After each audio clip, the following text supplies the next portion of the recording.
The Poison Belt ******* The Poison Belt by Arthur Conan Doyle, being an account of another adventure of Professor George E. Challenger, Lord John Roxton, Professor Summerlee, and Mr. E. D. Malone, the discoverers of the Lost World Table of Contents. Chapter I: The Blurring of Lines. 2 The Tide of Death. 3 Submerged. 4 A Diary of the Dying v the Dead World. 6 The Great Awakening. Chapter I: The Blurring of Lines. It is imperative that now at once, while these stupendous events are still clear in my mind, I should set them down with that exactness of detail which time may blur. But even as I do so, I am overwhelmed by the wonder of the fact that it should be our little group of the lost world, Professor Challenger, Professor Summerlee, Lord John Roxton, and myself, who have passed through this amazing experience. When, some years ago, I chronicled in the Daily Gazette our epoch-making journey in South America, I little thought that it should ever fall to my lot to tell an even stranger personal experience, one which is unique in all human annals and must stand out in the records of history as a great peak among the humble foothills which surround it. The event itself will always be marvelous, but the circumstances that we four were together at the time of this extraordinary episode came about in a most natural and, indeed, inevitable fashion. I will explain the events which led up to it as shortly and as clearly as I can, though I am well aware that the fuller the detail upon such a subject the more welcome it will be to the reader, for the public curiosity has been and still is insatiable. It was upon Friday, the 27th of August, a date forever memorable in the history of the world, that I went down to the office of my paper and asked for 3 days' leave of absence from Mr. McArdle, who still presided over our news department. The good old Scotchman shook his head, scratched his dwindling fringe of ruddy fluff, and finally put his reluctance into words. "I was thinking, Mr. Malone, that we could employ you to advantage these days. I was thinking there was a story that you are the only man that could handle as it should be handled."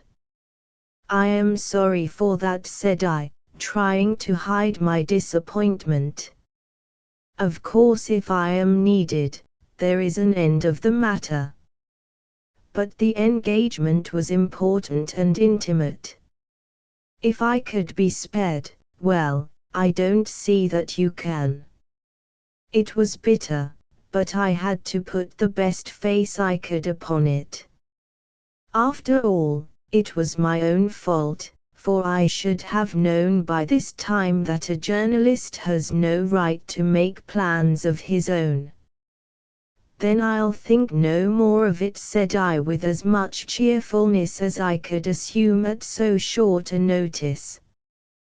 "What was it that you wanted me to do?" "Well, it was just to interview that devil of a man down at Rotherfield." "You don't mean Professor Challenger?" I cried. It's just him that I do mean. He ran young Alex Simpson of the Courier a mile down the high road last week by the collar of his coat and the slack of his breeches. You'll have read of it, likely, in the police report. Our boys would as soon interview a loose alligator in the zoo. But you could do it, I'm thinking, an old friend like you. "Why," said I, greatly relieved, "this makes it all easy. It so happens that it was to visit Professor Challenger at Rotherfield that I was asking for leave of absence. The fact is, that it is the anniversary of our main adventure on the plateau 3 years ago, and he has asked our whole party down to his house to see him and celebrate the occasion." "Capital!" cried Mcardle, rubbing his hands and beaming through his glasses. "Then you will be able to get his opinions out of him. In any other man I would say it was all moonshine, but the fellow has made good once, and who knows but he may again." "Get what out of him?" I asked. "What has he been doing? Haven't you seen his letter on scientific possibilities in today's Times?" "No." Mcardle dived down and picked a copy from the floor. "Read it aloud," said he, indicating a column with his finger. "I'd be glad to hear it again, for I am not sure now that I have the man's meaning clear in my head. This was the letter which I read to the news editor of the Gazette. Scientific possibilities, sir, I have read with amusement, not wholly unmixed with some less complimentary emotion, the complacent and wholly fatuous letter of James Wilson Macphail which has lately appeared in your columns upon the subject of the blurring of Fraunhofer's lines in the spectra both of the planets and of the fixed stars. He dismisses the matter as of no significance. To a wider intelligence it may well seem of very great possible importance, so great as to involve the ultimate welfare of every man, woman, and child upon this planet. I can hardly hope, by the use of scientific language, to convey any sense of my meaning to those ineffectual people who gather their ideas from the columns of a daily newspaper. I will endeavor, therefore, to condescend to their limitation and to indicate the situation by the use of a homely analogy which will be within the limits of the intelligence of your readers. Man, he's a wonder, a living wonder, said Mcardle, shaking his head reflectively. He'd put up the feathers of a sucking dove and set up a riot in a Quakers' meeting. No wonder he has made London too hot for him. It's a pity, Mr. Malone, for it's a grand brain. Let's have the analogy. We will suppose, I read, that a small bundle of connected corks was launched in a sluggish current upon a voyage across the Atlantic. The corks drift slowly on from day to day with the same conditions all round them. If the corks were sentient, we could imagine that they would consider these conditions to be permanent and assured. But we, with our superior knowledge, know that many things might happen to surprise the corks. They might possibly float up against a ship, or a sleeping whale, or become entangled in seaweed. In any case, their voyage would probably end by their being thrown up on the rocky coast of Labrador. But what could they know of all this while they drifted so gently day by day in what they thought was a limitless and homogeneous ocean?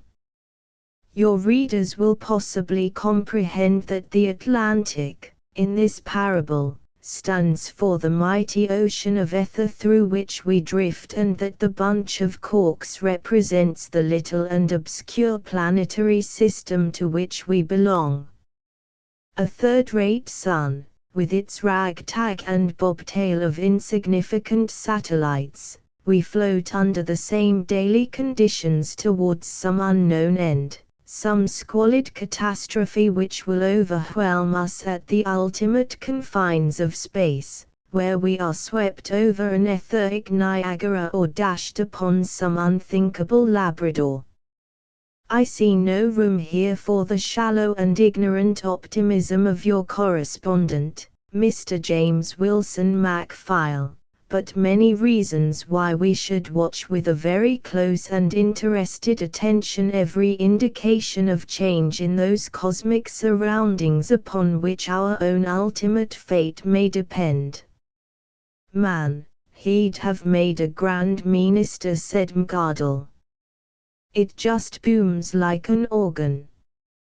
Let's get down to what it is that's troubling him.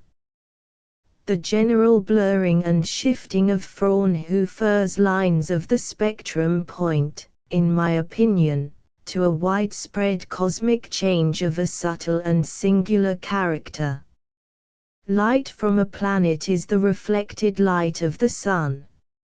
Light from a star is a self-produced light. But the spectra both from planets and stars have, in this instance, all undergone the same change. Is it, then, a change in those planets and stars? To me such an idea is inconceivable. What common change could simultaneously come upon them all? Is it a change in our own atmosphere? It is possible, but in the highest degree improbable, since we see no signs of it around us, and chemical analysis has failed to reveal it. What, then, is the third possibility? That it may be a change in the conducting medium, in that infinitely fine ether which extends from star to star and pervades the whole universe. Deep in that ocean we are floating upon a slow current. Might that current not drift us into belts of ether which are novel and have properties of which we have never conceived? There is a change somewhere. This cosmic disturbance of the spectrum proves it. It may be a good change. It may be an evil one. It may be a neutral one. We do not know. Shallow observers may treat the matter as one which can be disregarded, but one who like myself is possessed of the deeper intelligence of the true philosopher will understand that the possibilities of the universe are incalculable and that the wisest man is he who holds himself ready for the unexpected. To take an obvious example, who would undertake to say that the mysterious and universal outbreak of illness, recorded in your columns this very morning as having broken out among the indigenous races of Sumatra, has no connection with some cosmic change to which they may respond more quickly than the more complex peoples of Europe? I throw out the idea for what it is worth. To assert it is, in the present stage, as unprofitable as to deny it, but it is an unimaginative numbskull who is too dense to perceive that it is well within the bounds of scientific possibility. Yours faithfully, George Edward Challenger. The Briars, Rotherfield. It's a fine, stimulating letter, said McArdle thoughtfully, fitting a cigarette into the long glass tube which he used as a holder. What's your opinion of it, Mr. Malone? I had to confess my total and humiliating ignorance of the subject at issue. What, for example, were Fraunhofer's lines? McArdle had just been studying the matter with the aid of our tame scientist at the office, and he picked from his desk two of those many-colored spectral bands which bear a general resemblance to the hat ribbons of some young and ambitious cricket club. He pointed out to me that there were certain black lines which formed crossbars upon the series of brilliant colors extending from the red at one end through gradations of orange, yellow, green, blue, and indigo to the violet at the other. Those dark bands are Fraunhofer's lines, said he. The colors are just light itself. Every light, if you can split it up with a prism, gives the same colors. They tell us nothing. It is the lines that count, because they vary according to what it may be that produces the light. It is these lines that have been blurred instead of clear this last week, and all the astronomers have been quarreling over the reason. Here's a photograph of the blurred lines for our issue tomorrow. The public have taken no interest in the matter up to now, but this letter of challenges in the Times will make them wake up, I'm thinking. And this about Sumatra.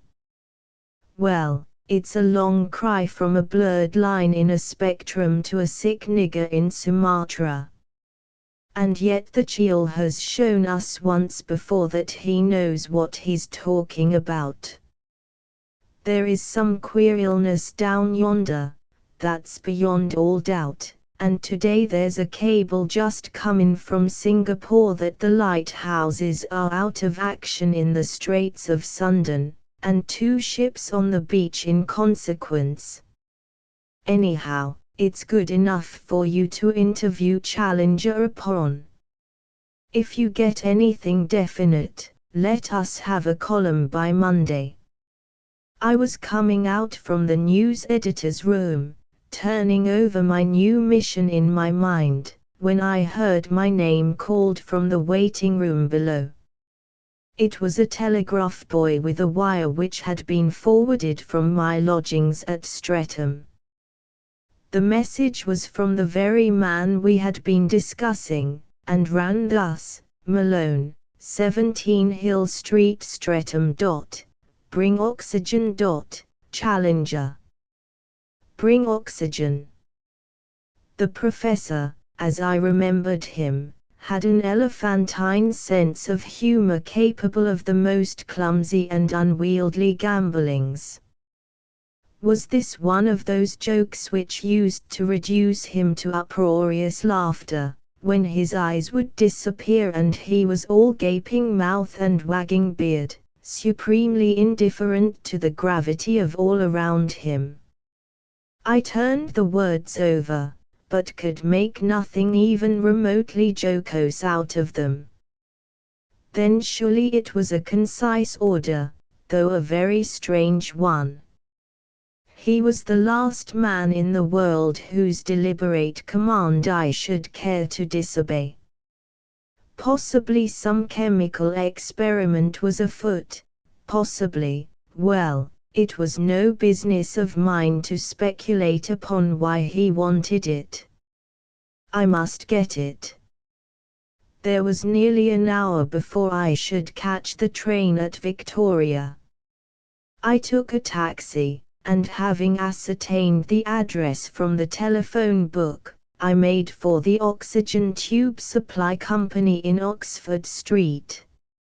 As I alighted on the pavement at my destination, 2 youths emerged from the door of the establishment carrying an iron cylinder, which, with some trouble, they hoisted into a waiting motor car. An elderly man was at their heels scolding and directing in a creaky, sardonic voice. He turned towards me. There was no mistaking those austere features and that goatee beard. It was my old cross-grained companion, Professor Summerlee. "What?" he cried. "Don't tell me that you have had one of these preposterous telegrams for oxygen." I exhibited it. Well, well. I have had one too, and, as you see, very much against the grain, I have acted upon it.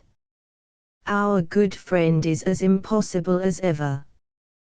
The need for oxygen could not have been so urgent that he must desert the usual means of supply and encroach upon the time of those who are really busier than himself. Why could he not order it direct? I could only suggest that he probably wanted it at once. Or thought he did, which is quite another matter. But it is superfluous now for you to purchase any, since I have this considerable supply. Still, for some reason he seems to wish that I should bring oxygen too. It will be safer to do exactly what he tells me. Accordingly, in spite of many grumbles and remonstrances from Summerlee, I ordered an additional tube, which was placed with the other in his motor car, for he had offered me a lift to Victoria. I turned away to pay off my taxi, the driver of which was very cantankerous and abusive over his fare. As I came back to Professor Summerlee, he was having a furious altercation with the men who had carried down the oxygen, his little white goat's beard jerking with indignation. One of the fellows called him, I remember, a silly old bleached cockatoo, which so enraged his chauffeur that he bounded out of his seat to take the part of his insulted master, and it was all we could do to prevent a riot in the street. These little things may seem trivial to relate, and passed as mere incidents at the time. It is only now, as I look back, that I see their relation to the whole story which I have to unfold. The chauffeur must, as it seemed to me, have been a novice or else have lost his nerve in this disturbance, for he drove vilely on the way to the station. Twice we nearly had collisions with other equally erratic vehicles, and I remember remarking to Summerlee that the standard of driving in London had very much declined. Once we brushed the very edge of a great crowd which was watching a fight at the corner of the mall. The people, who were much excited, raised cries of anger at the clumsy driving, and one fellow sprang upon the step and waved a stick above our heads. I pushed him off, but we were glad when we had got clear of them and safe out of the park. These little events, coming one after the other, left me very jangled in my nerves, and I could see from my companion's petulant manner that his own patience had got to a low ebb. But our good humour was restored when we saw Lord John Roxton waiting for us upon the platform, his tall, thin figure clad in a yellow tweed shooting suit. His keen face, with those unforgettable eyes, so fierce and yet so humorous, flushed with pleasure at the sight of us.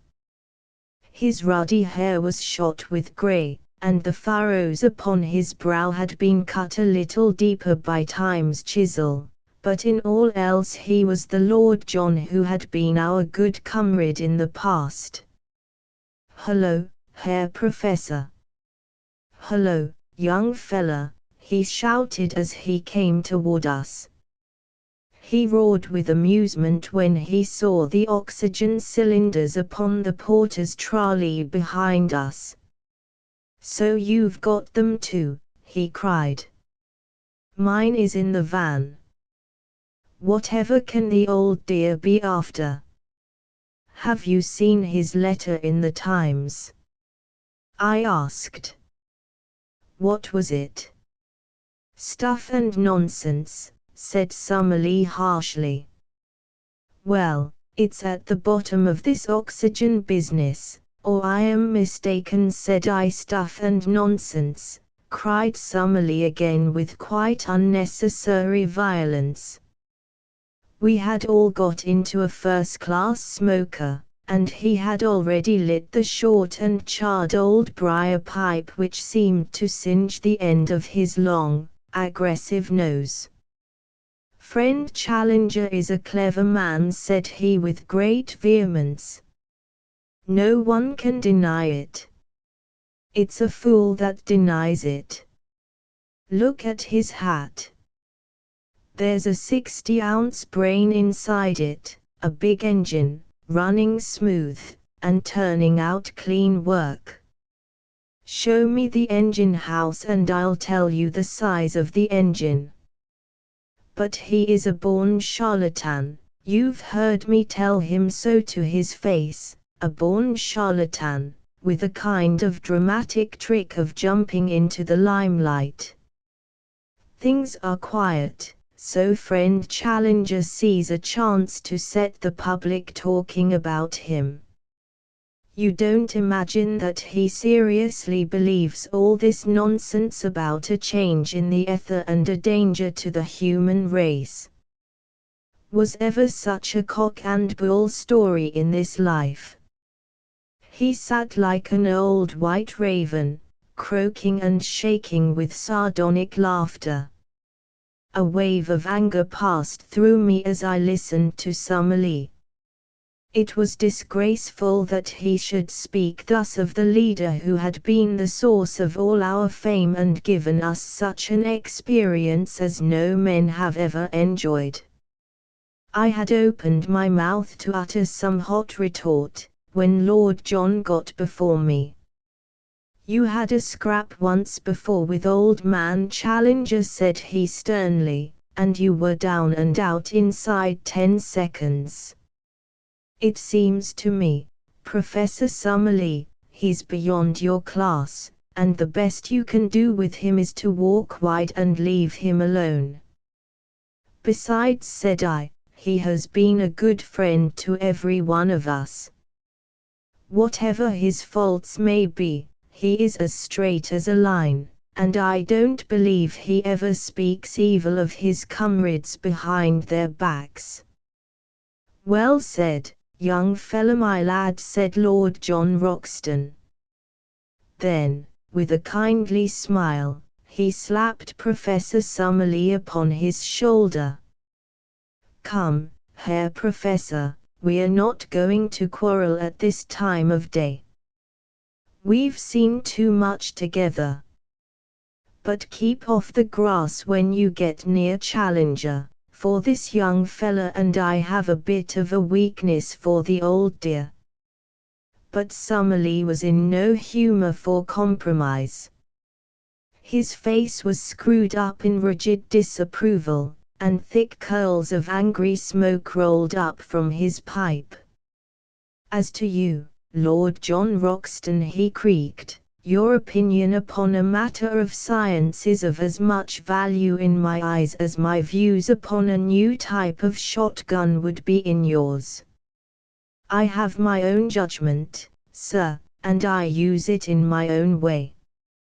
Because it has misled me once, is that any reason why I should accept without criticism anything, however far-fetched, which this man may care to put forward? Are we to have a pope of science, with infallible decrees laid down ex cathedra, and accepted without question by the poor humble public? I tell you, sir, that I have a brain of my own and that I should feel myself to be a snob and a slave if I did not use it. If it pleases you to believe this rigmarole about ether and Fraunhofer's lines upon the spectrum, do so by all means, but do not ask one who is older and wiser than yourself to share in your folly. Is it not evident that if the ether were affected to the degree which he maintains, and if it were obnoxious to human health, the result of it would already be apparent upon ourselves?"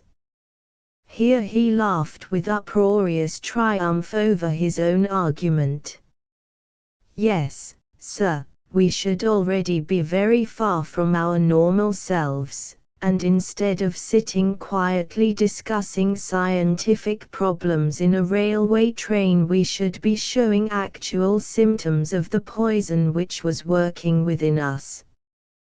Where do we see any signs of this poisonous cosmic disturbance? Answer me that, sir. Answer me that. Come, come, no evasion. I pin you to an answer. I felt more and more angry. There was something very irritating and aggressive in Summerlee's demeanor. I think that if you knew more about the facts you might be less positive in your opinion, said I. Summerlee took his pipe from his mouth and fixed me with a stony stare. Pray, what do you mean, sir, by that somewhat impertinent observation? I mean that when I was leaving the office the news editor told me that a telegram had come in confirming the general illness of the Sumatra natives, and adding that the lights had not been lit in the Straits of Sunda. Really, there should be some limits to human folly, cried Summerlee in a positive fury. Is it possible that you do not realize that ether, if for a moment we adopt Challenger's preposterous supposition, is a universal substance which is the same here as at the other side of the world? Do you for an instant suppose that there is an English ether and a Sumatran ether? Perhaps you imagine that the ether of Kent is in some way superior to the ether of Surrey, through which this train is now bearing us. There really are no bounds to the credulity and ignorance of the average layman. Is it conceivable that the ether in Sumatra should be so deadly as to cause total insensibility at the very time when the ether here has had no appreciable effect upon us whatever? Personally, I can truly say that I never felt stronger in body or better balanced in mind in my life. That may be. I don't profess to be a scientific man, said I, though I have heard somewhere that the science of one generation is usually the fallacy of the next. But it does not take much common sense to see that, as we seem to know so little about ether, it might be affected by some local conditions in various parts of the world and might show an effect over there which would only develop later with us. With might and may you can prove anything, cried Summerlee furiously. Pigs may fly. Yes, sir, pigs may fly, but they don't. It is not worth arguing with you. Challenger has filled you with his nonsense and you are both incapable of reason. I had as soon lay arguments before those railway cushions. I must say, Professor Summerlee, that your manners do not seem to have improved since I last had the pleasure of meeting you, said Lord John severely. You lordlings are not accustomed to hear the truth, Summerlee answered with a bitter smile. It comes as a bit of a shock, does it not, when someone makes you realize that your title leaves you none the less a very ignorant man? Upon my word, sir, said Lord John, very stern and rigid, if you were a younger man you would not dare to speak to me in so offensive a fashion. Summerlee thrust out his chin, with its little wagging tuft of goatee beard. I would have you know, sir, that, young or old, there has never been a time in my life when I was afraid to speak my mind to an ignorant coxcomb. Yes, sir, an ignorant coxcomb. If you had as many titles as slaves could invent and fools could adopt.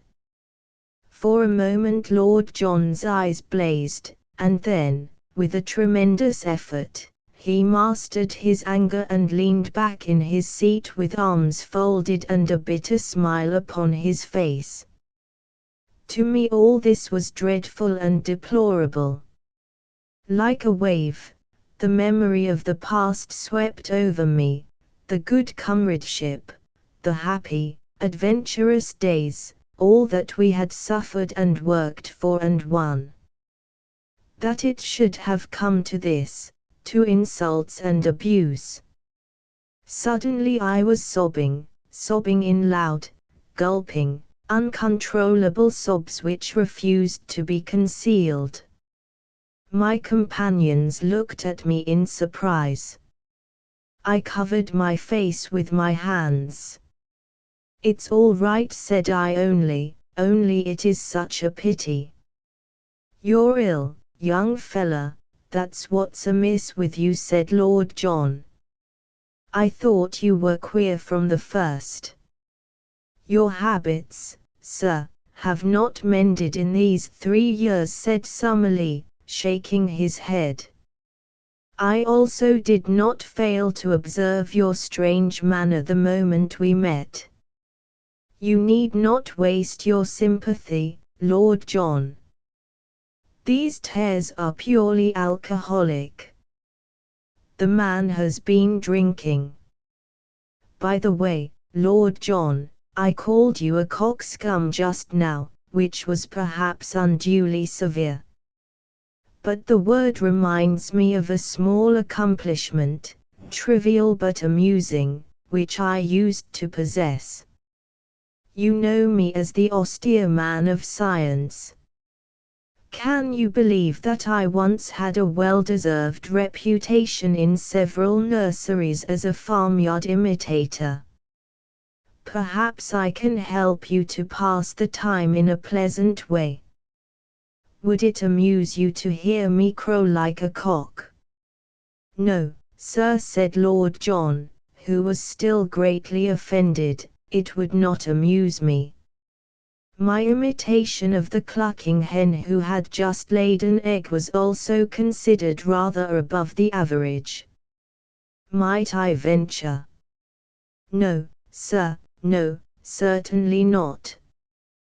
But in spite of this earnest prohibition, Professor Summerlee laid down his pipe, and for the rest of our journey he entertained, or failed to entertain, us by a succession of bird and animal cries which seemed so absurd that my tears were suddenly changed into boisterous laughter, which must have become quite hysterical as I sat opposite this grave professor and saw him, or rather heard him, in the character of the uproarious rooster or the puppy whose tail had been trodden upon.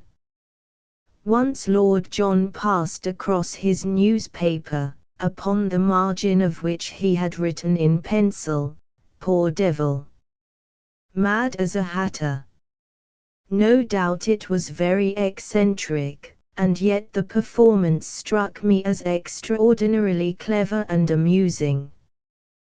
Whilst this was going on, Lord John leaned forward and told me some interminable story about a buffalo and an Indian Raja which seemed to me to have neither beginning nor end. Professor Summerlee had just begun to chirrup like a canary, and Lord John to get to the climax of his story, when the train drew up at Jarvis Brook, which had been given us as the station for Rotherfield. And there was Challenger to meet us. His appearance was glorious.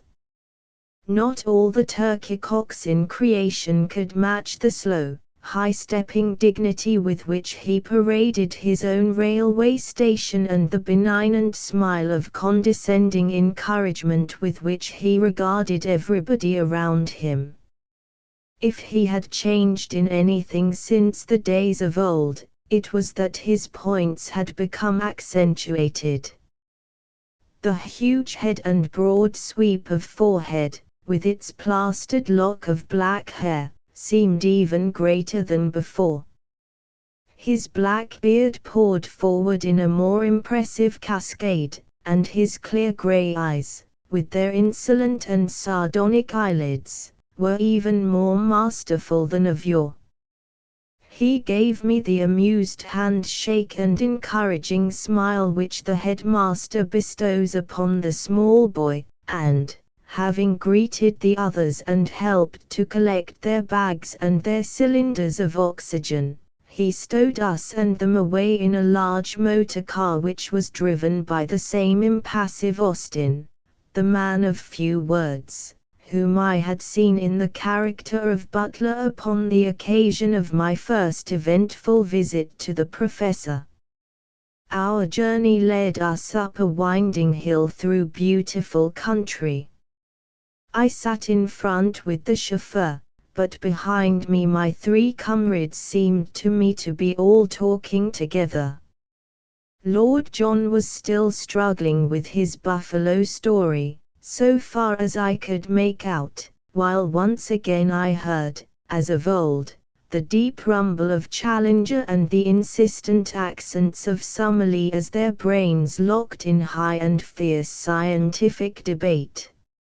Suddenly Austin slanted his mahogany face toward me without taking his eyes from his steering wheel. "I'm under notice," said he. "Dear me," said I. Everything seemed strange today. Everyone said queer, unexpected things. It was like a dream. "It's 47 times," said Austin reflectively. "When do you go?" I asked, for want of some better observation. "I don't go," said Austin. The conversation seemed to have ended there, but presently he came back to it. If I was to go, who would look after him? He jerked his head toward his master. Who would he get to serve him? Someone else, I suggested lamely. Not he. No one would stay a week. If I was to go, that house would run down like a watch with the mainspring out. I'm telling you because you're his friend, and you ought to know. If I was to take him at his word, but there, I wouldn't have the hurt. He and the missus would be like 2 babes left out in a bundle. I'm just everything. And then he goes and gives me notice. Why would no one stay? I asked. Well, they wouldn't make allowances, same as I do. He's a very clever man, the master, so clever that he's clean balmy sometimes. I've seen him right off his onion, and no error. Well, look what he did this morning. What did he do? Austin bent over to me. He bit the housekeeper, said he in a hoarse whisper. Bit her? Yes, sir. Bit her on the leg. I saw her with my own eyes starting a marathon from the hall door. Good gracious. So you'd say, sir, if you could see some of the goings on. He don't make friends with the neighbors. There's some of them thinks that when he was up among those monsters you wrote about, it was just sweet home for the master, and he was never in fitter company. That's what they say. But I've served him 10 years, and I'm fond of him, and, mind you, he's a great man, when all's said and done, and it's an honor to serve him. But he does try one cruel at times. Now look at that, sir. That ain't what you might call old-fashioned hospitality, is it now? Just you read it for yourself. The car on its lowest speed had ground its way up a steep, curving ascent. At the corner a notice board peered over a well-clipped hedge. As Austin said, it was not difficult to read, for the words were few and arresting, ++ warning. Visitors, pressmen, and mendicants are not encouraged. G.E. Challenger. No, it's not what you might call earty, said Austin, shaking his head and glancing up at the deplorable placard. It wouldn't look well in a Christmas card. I beg your pardon, sir, for I haven't spoke as much as this for many a long year, but today my feelings seem to have got the better of me. 'E can sack me till 'e's blue in the face, but I ain't going, and that's flat. I'm 'is man and 'e's my master, and so it will be, I expect, to the end of the chapter. We had passed between the white posts of a gate and up a curving drive, lined with rhododendron bushes. Beyond stood a low brick house, picked out with white woodwork, very comfortable and pretty. Mrs. Challenger, a small, dainty, smiling figure, stood in the open doorway to welcome us. "Well, my dear," said Challenger, bustling out of the car, "here are our visitors. It is something new for us to have visitors, is it not? No love lost between us and our neighbors, is there? If they could get rat poison into our baker's cart, I expect it would be there." "It's dreadful, dreadful," cried the lady, between laughter and tears. "George is always quarreling with everyone. We haven't a friend on the countryside.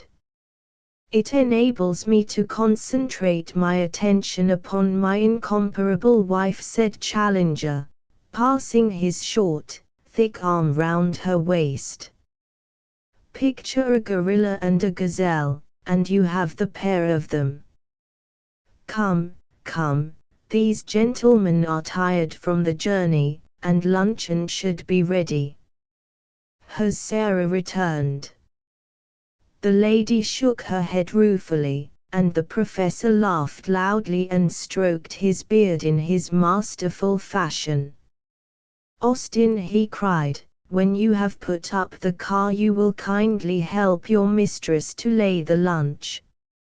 Now, gentlemen, will you please step into my study, for there are one or two very urgent things which I am anxious to say to you."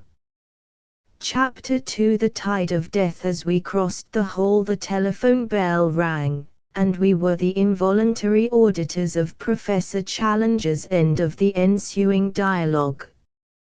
I say we, but no one within 100 yards could have failed to hear the booming of that monstrous voice, which reverberated through the house. His answers lingered in my mind. "Yes, yes, of course, it is I." "Yes, certainly, the Professor Challenger, the famous professor, who else?" "Of course, every word of it, otherwise I should not have written it." "I shouldn't be surprised. There is every indication of it. Within a day or so at the furthest." "Well, I can't help that, can I? Very unpleasant, no doubt, but I rather fancy it will affect more important people than you." "There is no use whining about it." "No, I couldn't possibly." "You must take your chance." "That's enough, sir." "Nonsense. I have something more important to do than to listen to such twaddle." He shut off with a crash and led us upstairs into a large airy apartment which formed his study. On the great mahogany desk 7 or 8 unopened telegrams were lying. "Really," he said as he gathered them up, "I begin to think that it would save my correspondence money if I were to adopt a telegraphic address. Possibly Noah, Rotherfield would be the most appropriate." As usual, when he made an obscure joke, he leaned against the desk and bellowed in a paroxysm of laughter, his hands shaking so that he could hardly open the envelopes. "Noah! Noah!" he gasped, with a face of beetroot, while Lord John and I smiled in sympathy, and Summerlee, like a dyspeptic goat, wagged his head in sardonic disagreement. Finally Challenger, still rumbling and exploding, began to open his telegrams. The three of us stood in the bow window and occupied ourselves in admiring the magnificent view. It was certainly worth looking at. The road in its gentle curves had really brought us to a considerable elevation, 700 feet, as we afterwards discovered. Challenger's house was on the very edge of the hill, and from its southern face, in which was the study window, one looked across the vast stretch of the Weald to where the gentle curves of the South Downs formed an undulating horizon. In a cleft of the hills a haze of smoke marked the position of Lewis. Immediately at our feet there lay a rolling plain of heather, with the long, vivid green stretches of the Crowborough golf course, all dotted with the players. A little to the south, through an opening in the woods, we could see a section of the main line from London to Brighton. In the immediate foreground, under our very noses, was a small enclosed yard, in which stood the car which had brought us from the station. An ejaculation from Challenger caused us to turn. He had read his telegrams and had arranged them in a little methodical pile upon his desk. His broad, rugged face, or as much of it as was visible over the matted beard, was still deeply flushed, and he seemed to be under the influence of some strong excitement. "Well, gentlemen," he said, in a voice as if he was addressing a public meeting, "this is indeed an interesting reunion, and it takes place under extraordinary, I may say unprecedented, circumstances. May I ask if you have observed anything upon your journey from town?" "The only thing which I observed," said Summerlee with a sour smile, "was that our young friend here has not improved in his manners during the years that have passed. I am sorry to state that I have had to seriously complain of his conduct in the train, and I should be wanting in frankness if I did not say that it has left a most unpleasant impression in my mind." "Well, well, we all get a bit prosy sometimes," said Lord John. "The young fella meant no real harm. After all, he's an international, so if he takes half an hour to describe a game of football he has more right to do it than most folk." "Half an hour to describe a game!" I cried indignantly. "Why, it was you that took half an hour with some long-winded story about a buffalo. Professor Summerlee will be my witness. I can hardly judge which of you was the most utterly wearisome," said Summerlee. "I declare to you, Challenger, that I never wish to hear of football or of buffaloes so long as I live. I have never said one word today about football," I protested.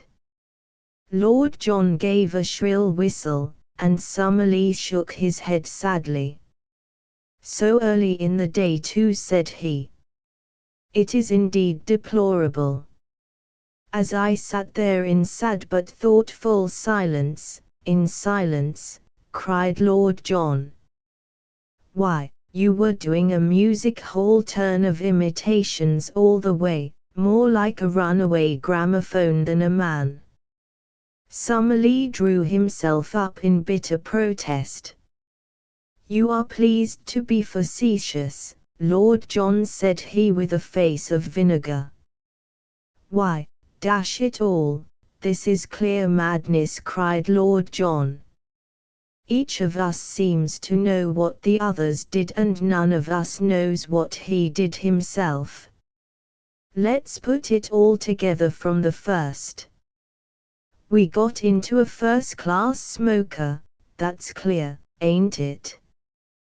Then we began to quarrel over friend Challenger's letter in the Times. Oh, you did you? Rumbled our host, his eyelids beginning to droop. You said, Summerlee, that there was no possible truth in his contention. Dear me, said Challenger, puffing out his chest and stroking his beard. No possible truth. I seem to have heard the words before. And may I ask with what arguments the great and famous Professor Summerlee proceeded to demolish the humble individual who had ventured to express an opinion upon a matter of scientific possibility? Perhaps before he exterminates that unfortunate nonentity he will condescend to give some reasons for the adverse views which he has formed. He bowed and shrugged and spread open his hands as he spoke with his elaborate and elephantine sarcasm. The reason was simple enough, said the dogged Summerlee. I contended that if the ether surrounding the earth was so toxic in one quarter that it produced dangerous symptoms, it was hardly likely that we three in the railway carriage should be entirely unaffected. The explanation only brought uproarious merriment from Challenger. He laughed until everything in the room seemed to rattle and quiver. Our worthy Summerlee is, not for the first time, somewhat out of touch with the facts of the situation, said he at last, mopping his heated brow. Now, gentlemen, I cannot make my point better than by detailing to you what I have myself done this morning. You will the more easily condone any mental aberration upon your own part when you realize that even I have had moments when my balance has been disturbed. We have had for some years in this household a housekeeper, one Sarah, with whose second name I have never attempted to burden my memory. She is a woman of a severe and forbidding aspect, prim and demure in her bearing, very impassive in her nature, and never known within our experience to show signs of any emotion. As I sat alone at my breakfast, Mrs. Challenger is in the habit of keeping her room of a morning. It suddenly entered my head that it would be entertaining and instructive to see whether I could find any limits to this woman's imperturbability. I devised a simple but effective experiment. Having upset a small vase of flowers which stood in the center of the cloth, I rang the bell and slipped under the table. She entered and, seeing the room empty, imagined that I had withdrawn to the study. As I had expected, she approached and leaned over the table to replace the vase. I had a vision of a cotton stocking and an elastic-sided boot. Protruding my head, I sank my teeth into the calf of her leg. The experiment was successful beyond belief. For some moments she stood paralyzed, staring down at my head. Then with a shriek she tore herself free and rushed from the room. I pursued her with some thoughts of an explanation, but she flew down the drive, and some minutes afterwards I was able to pick her out with my field glasses traveling very rapidly in a southwesterly direction. I tell you the anecdote for what it is worth. I drop it into your brains and await its germination. Is it illuminative? Has it conveyed anything to your minds? What do you think of it, Lord John? Lord John shook his head gravely. "You'll be gettin' into serious trouble some of these days if you don't put a brake on," said he. "Perhaps you have some observation to make, Summerlee. You should drop all work instantly, Challenger, and take 3 months in a German watering place," said he. "Profound! Profound!" cried Challenger. "Now, my young friend, is it possible that wisdom may come from you where your seniors have so signally failed?" And it did. I say it with all modesty, but it did. Of course, it all seems obvious enough to you who know what occurred, but it was not so very clear when everything was new. But it came on me suddenly with the full force of absolute conviction. "Poison!" I cried.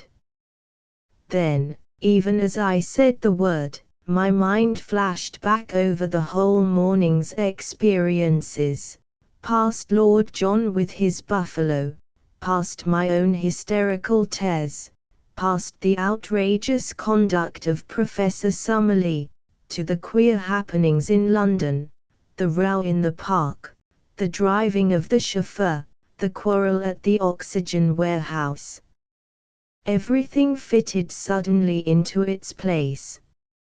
Of course, I cried again. "It is poison. We are all poisoned." "Exactly," said Challenger, rubbing his hands, "we are all poisoned. Our planet has swum into the poison belt of ether, and is now flying deeper into it at the rate of some millions of miles a minute. Our young friend has expressed the cause of all our troubles and perplexities in a single word: poison." We looked at each other in amazed silence. No comment seemed to meet the situation. There is a mental inhibition by which such symptoms can be checked and controlled, said Challenger. I cannot expect to find it developed in all of you to the same point which it has reached in me, for I suppose that the strength of our different mental processes bears some proportion to each other. But no doubt it is appreciable even in our young friend here.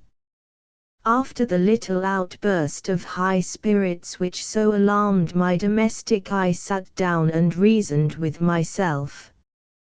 I put it to myself that I had never before felt impelled to bite any of my household. The impulse had then been an abnormal one.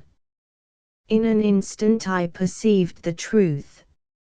My pulse upon examination was 10 beats above the usual, and my reflexes were increased. I called upon my higher and saner self, the real GEC, seated serene and impregnable behind all mere molecular disturbance. I summoned him, I say, to watch the foolish mental tricks which the poison would play. I found that I was indeed the master. I could recognize and control a disordered mind. It was a remarkable exhibition of the victory of mind over matter, for it was a victory over that particular form of matter which is most intimately connected with mind. I might almost say that mind was at fault and that personality controlled it. Thus, when my wife came downstairs and I was impelled to slip behind the door and alarm her by some wild cry as she entered, I was able to stifle the impulse and to greet her with dignity and restraint. An overpowering desire to quack like a duck was met and mastered in the same fashion. Later, when I descended to order the car and found Austin bending over it absorbed in repairs, I controlled my open hand even after I had lifted it and refrained from giving him an experience which would possibly have caused him to follow in the steps of the housekeeper. On the contrary, I touched him on the shoulder and ordered the car to be at the door in time to meet your train. At the present instant I am most forcibly tempted to take Professor Summerlee by that silly old beard of his and to shake his head violently backwards and forwards. And yet, as you see, I am perfectly restrained. Let me commend my example to you. I'll look out for that buffalo, said Lord John. And I for the football match. It may be that you are right, Challenger, said Summerlee in a chastened voice. I am willing to admit that my turn of mind is critical rather than constructive and that I am not a ready convert to any new theory, especially when it happens to be so unusual and fantastic as this one. However, as I cast my mind back over the events of the morning, and as I reconsider the fatuous conduct of my companions, I find it easy to believe that some poison of an exciting kind was responsible for their symptoms. Challenger slapped his colleague good-humoredly upon the shoulder. We progress, said he. Decidedly we progress. And pray, sir, asked Summerlee humbly, what is your opinion as to the present outlook? With your permission I will say a few words upon that subject. He seated himself upon his desk, his short, stumpy legs swinging in front of him. We are assisting at a tremendous and awful function. It is, in my opinion, the end of the world. The end of the world.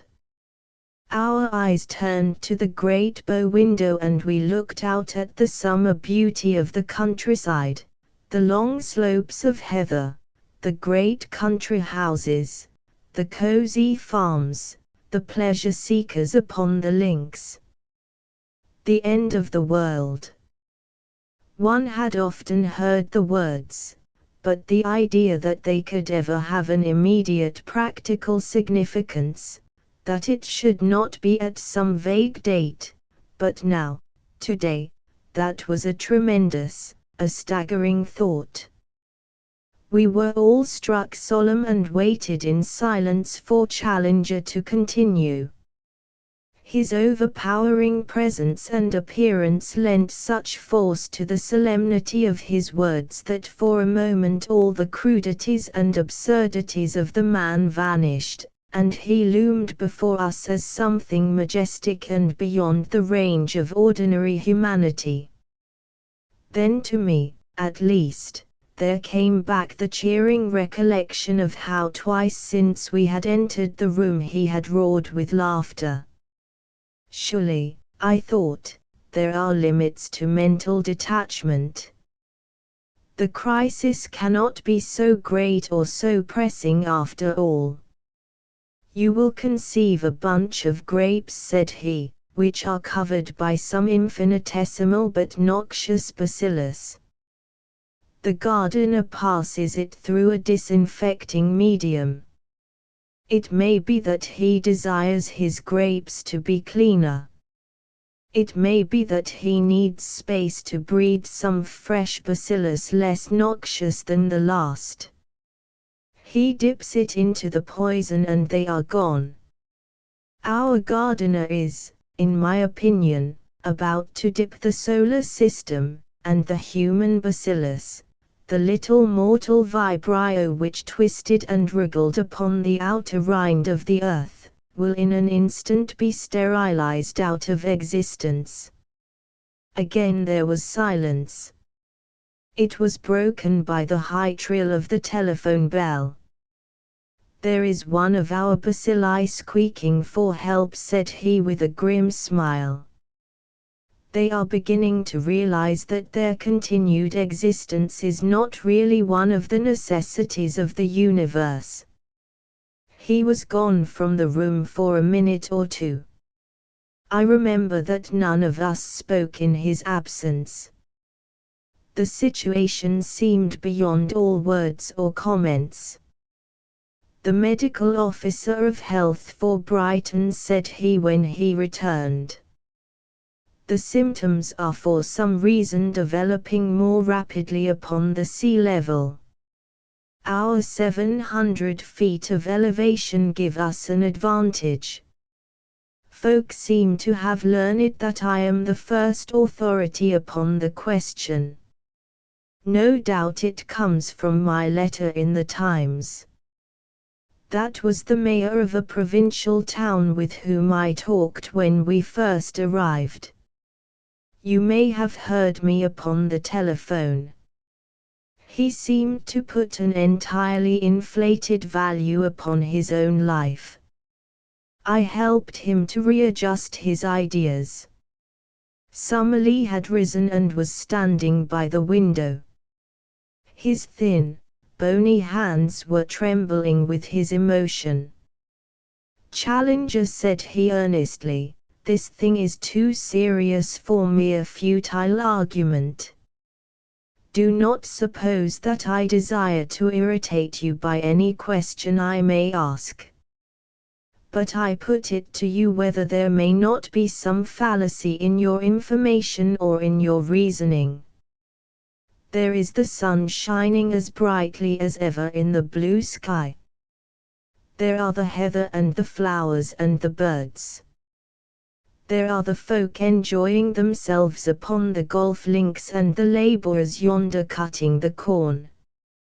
You tell us that they and we may be upon the very brink of destruction, that this sunlit day may be that day of doom which the human race has so long awaited. So far as we know, you found this tremendous judgment upon what?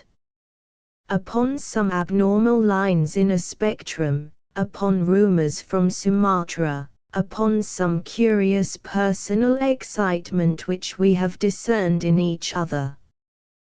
This latter symptom is not so marked but that you and we could, by a deliberate effort, control it. You need not stand on ceremony with us, Challenger. We have all faced death together before now. Speak out, and let us know exactly where we stand, and what, in your opinion, are our prospects for our future. It was a brave, good speech, a speech from that stanch and strong spirit which lay behind all the acidities and angularities of the old zoologist. Lord John rose and shook him by the hand. My sentiment to a tick, said he. Now, Challenger, it's up to you to tell us where we are. We ain't nervous folk, as you know well. But when it comes to marking a weekend visit and finding you've run full butt into the day of judgment, it wants a bit of explainin'. What's the danger, and how much of it is there, and what are we going to do to meet it? He stood, tall and strong, in the sunshine at the window, with his brown hand upon the shoulder of Summerlee. I was lying back in an armchair, an extinguished cigarette between my lips, in that sort of half-dazed state in which impressions become exceedingly distinct. It may have been a new phase of the poisoning, but the delirious promptings had all passed away and were succeeded by an exceedingly languid and, at the same time, perceptive state of mind. I was a spectator. It did not seem to be any personal concern of mine. But here were three strong men at a great crisis, and it was fascinating to observe them. Challenger bent his heavy brows and stroked his beard before he answered. One could see that he was very carefully weighing his words. "What was the last news when you left London?" he asked. "I was at the Gazette office about 10, said I. There was a Reuter just come in from Singapore to the effect that the sickness seemed to be universal in Sumatra and that the lighthouses had not been lit in consequence. Events have been moving somewhat rapidly since then," said Challenger, picking up his pile of telegrams. "I am in close touch both with the authorities and with the press, so that news is converging upon me from all parts. There is, in fact, a general and very insistent demand that I should come to London, but I see no good end to be served. From the accounts, the poisonous effect begins with mental excitement. The rioting in Paris this morning is said to have been very violent, and the Welsh colliers are in a state of uproar. So far as the evidence to hand can be trusted, this stimulative stage, which varies much in races and in individuals, is succeeded by a certain exaltation and mental lucidity. I seem to discern some signs of it in our young friend here, which, after an appreciable interval, turns to coma, deepening rapidly into death.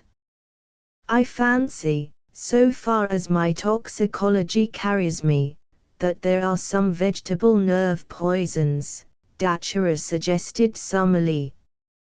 "Excellent," cried Challenger. "It would make for scientific precision if we named our toxic agent. Let it be Dacheron. To you, my dear Summerlee, belongs the honor, posthumous, alas, but none the less unique, of having given a name to the universal destroyer, the great gardener's disinfectant. The symptoms of Dacheron, then, may be taken to be such as I indicate. That it will involve the whole world and that no life can possibly remain behind seems to me to be certain, since ether is a universal medium. Up to now it has been capricious in the places which it has attacked, but the difference is only a matter of a few hours. And it is like an advancing tide which covers one strip of sand and then another, running hither and thither in irregular streams, until at last it has submerged it all. There are laws at work in connection with the action and distribution of Dacheron which would have been of deep interest had the time at our disposal permitted us to study them. So far as I can trace them," here he glanced over his telegrams, "the less developed races have been the first to respond to its influence. There are deplorable accounts from Africa, and the Australian aborigines appear to have been already exterminated. The northern races have as yet shown greater resisting power than the southern. This, you see, is dated from Marseilles at 9:45 this morning. I give it to you verbatim, all-night delirious excitement throughout Provence. Tumult of vine growers at Nimes. Socialistic upheaval at Toulon. Sudden illness attended by coma-attacked population this morning. Peste foudroyante. Great numbers of dead in the streets. Paralysis of business and universal chaos." An hour later came the following, from the same source: "We are threatened with utter extermination. Cathedrals and churches full to overflowing. The dead outnumber the living. It is inconceivable and horrible. Decease seems to be painless, but swift and inevitable." There is a similar telegram from Paris, where the development is not yet as acute.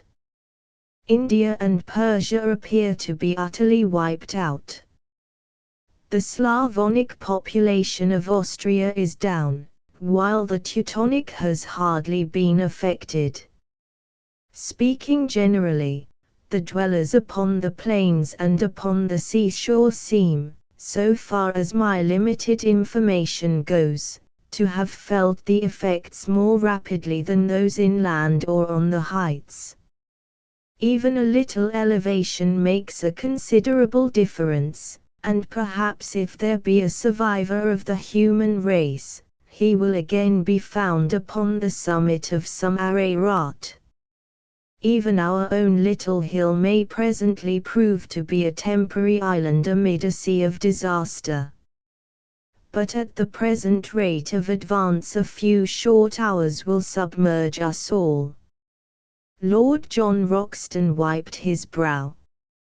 "What beats me," said he, "is how you could sit there laughing with that stack of telegrams under your hand. I've seen death as often as most folk, but universal death, it's awful." "As to the laughter," said Challenger, "you will bear in mind that, like yourselves, I have not been exempt from the stimulating cerebral effects of the etheric poison. But as to the horror with which universal death appears to inspire you, I would put it to you that it is somewhat exaggerated. If you were sent to sea alone in an open boat to some unknown destination, your heart might well sink within you. The isolation, the uncertainty, would oppress you. But if your voyage were made in a goodly ship, which bore within it all your relations and your friends, you would feel that, however uncertain your destination might still remain, you would at least have one common and simultaneous experience which would hold you to the end in the same close communion. A lonely death may be terrible, but a universal one, as painless as this would appear to be, is not, in my judgment, a matter for apprehension. Indeed, I could sympathize with the person who took the view that the horror lay in the idea of surviving when all that is learned, famous, and exalted had passed away. "What, then, do you propose to do?" asked Summerlee, who had for once nodded his assent to the reasoning of his brother scientist. "To take our lunch," said Challenger as the boom of a gong sounded through the house. "We have a cook whose omelettes are only excelled by her cutlets. We can but trust that no cosmic disturbance has dulled her excellent abilities. My Scarburger of '96 must also be rescued, so far as our earnest and united efforts can do it, from what would be a deplorable waste of a great vintage." He levered his great bulk off the desk, upon which he had sat while he announced the doom of the planet. "Come," said he. "If there is little time left, there is the more need that we should spend it in sober and reasonable enjoyment." And, indeed, it proved to be a very merry meal. It is true that we could not forget our awful situation. The full solemnity of the event loomed ever at the back of our minds and tempered our thoughts. But surely it is the soul which has never faced death which shies strongly from it at the end. To each of us men it had, for one great epoch in our lives, been a familiar presence. As to the lady, she leaned upon the strong guidance of her mighty husband and was well content to go whither his path might lead. The future was our fate. The present was our own. We passed it in goodly comradeship and gentle merriment. Our minds were, as I have said, singularly lucid. Even I struck sparks at times. As to Challenger, he was wonderful. Never have I so realized the elemental greatness of the man, the sweep and power of his understanding. Summerlee drew him on with his chorus of subacid criticism, while Lord John and I laughed at the contest, and the lady, her hand upon his sleeve, controlled the bellowings of the philosopher.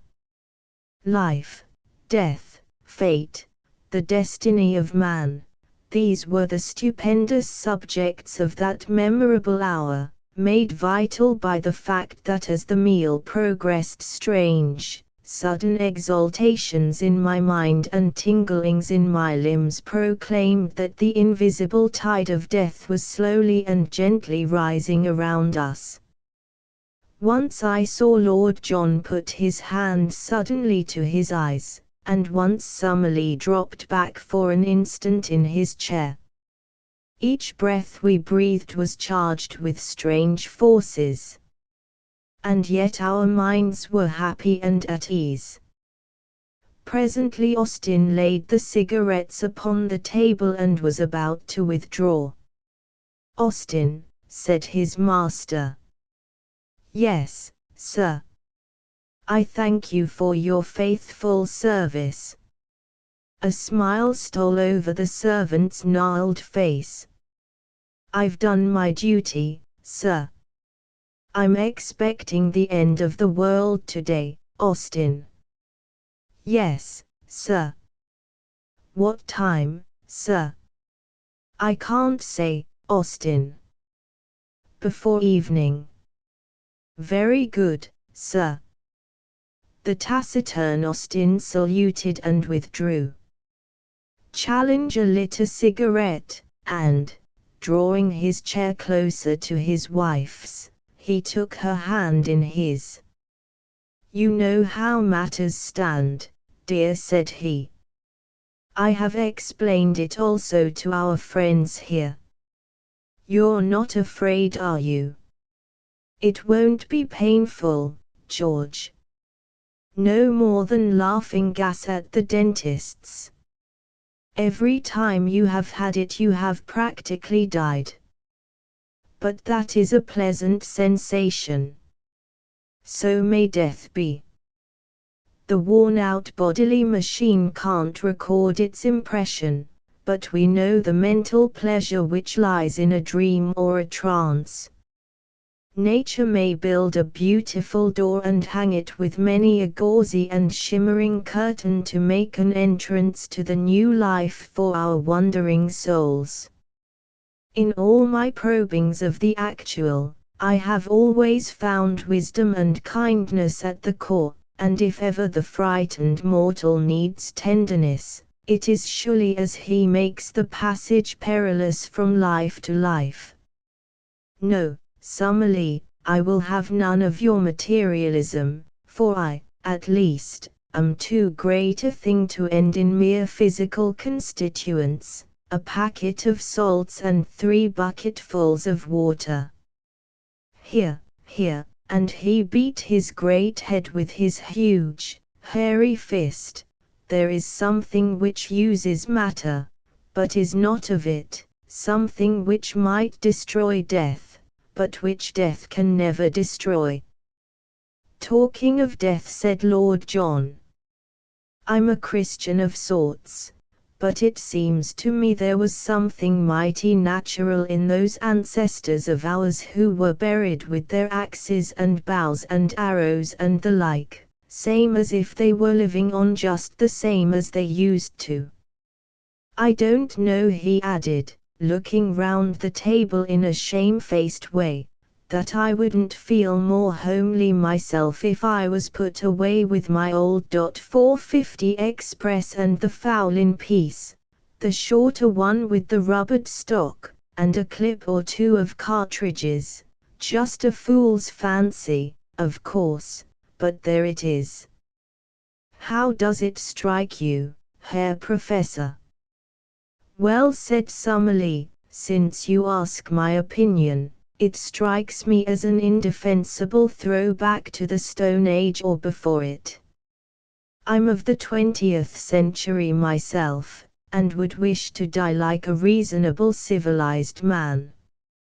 I don't know that I am more afraid of death than the rest of you, for I am an old-ish man, and, come what may, I can't have very much longer to live, but it is all against my nature to sit waiting without a struggle like a sheep for the butcher.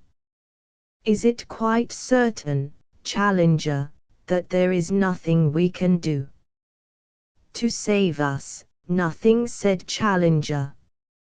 To prolong our lives a few hours and thus to see the evolution of this mighty tragedy before we are actually involved in it, that may prove to be within my powers.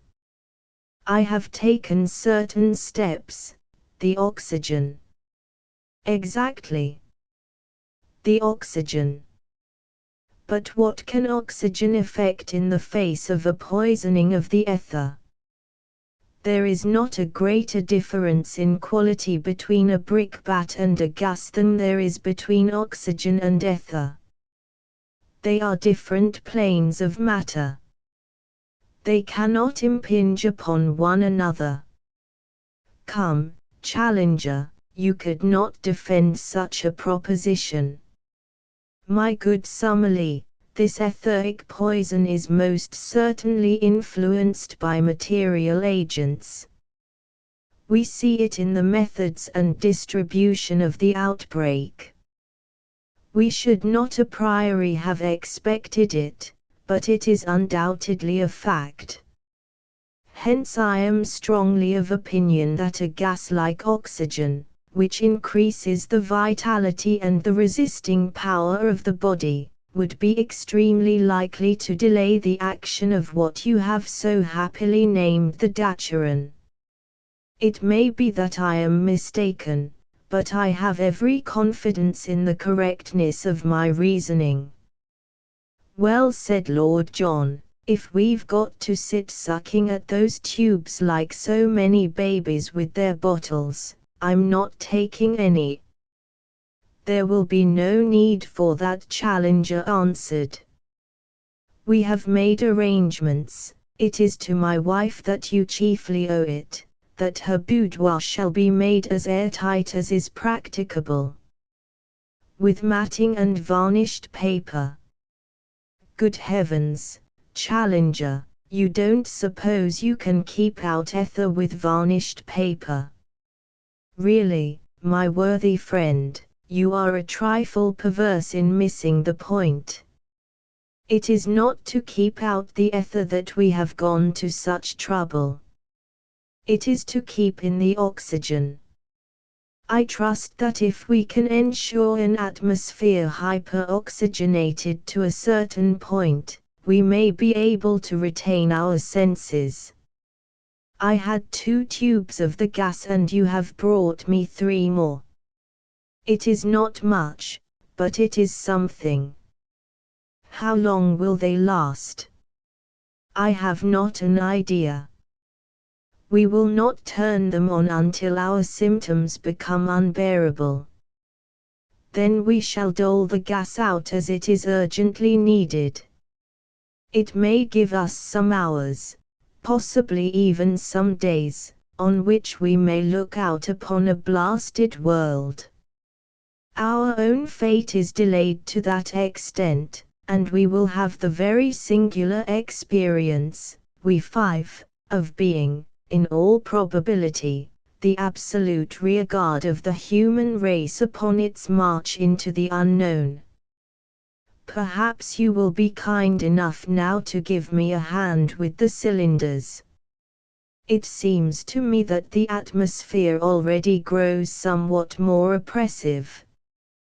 Chapter 3 submerged. The chamber which was destined to be the scene of our unforgettable experience was a charmingly feminine sitting room, some 14 or 16 feet square. At the end of it, divided by a curtain of red velvet, was a small apartment which formed the professor's dressing room. This in turn opened into a large bedroom. The curtain was still hanging, but the boudoir and dressing room could be taken as one chamber for the purposes of our experiment. One door and the window frame had been plastered round with varnished paper so as to be practically sealed. Above the other door, which opened onto the landing, there hung a fan light which could be drawn by a cord when some ventilation became absolutely necessary. A large shrub in a tub stood in each corner. How to get rid of our excessive carbon dioxide without unduly wasting our oxygen is a delicate and vital question, said Challenger, looking round him after the 5 iron tubes had been laid side by side against the wall. With longer time for preparation I could have brought the whole concentrated force of my intelligence to bear more fully upon the problem, but as it is we must do what we can. The shrubs will be of some small service. 2 of the oxygen tubes are ready to be turned on at an instant's notice, so that we cannot be taken unawares. At the same time, it would be well not to go far from the room, as the crisis may be a sudden and urgent one. There was a broad, low window opening out upon a balcony. The view beyond was the same as that which we had already admired from the study. Looking out, I could see no sign of disorder anywhere. There was a road curving down the side of the hill, under my very eyes. A cab from the station, one of those prehistoric survivals which are only to be found in our country villages, was toiling slowly up the hill. Lower down was a nurse girl wheeling a perambulator and leading a second child by the hand. The blue reeks of smoke from the cottages gave the whole widespread landscape an air of settled order and homely comfort. Nowhere in the blue heaven or on the sunlit earth was there any foreshadowing of a catastrophe. The harvesters were back in the fields once more, and the golfers, in pairs and fours, were still streaming round the links. There was so strange a turmoil within my own head, and such a jangling of my overstrung nerves, that the indifference of those people was amazing.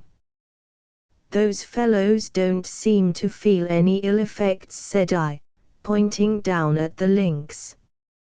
"Have you played golf?" asked Lord John. "No, I have not." "Well, young fella, when you do you'll learn that once fairly out on a round, it would take the crack of doom to stop a true golfer. Hullo!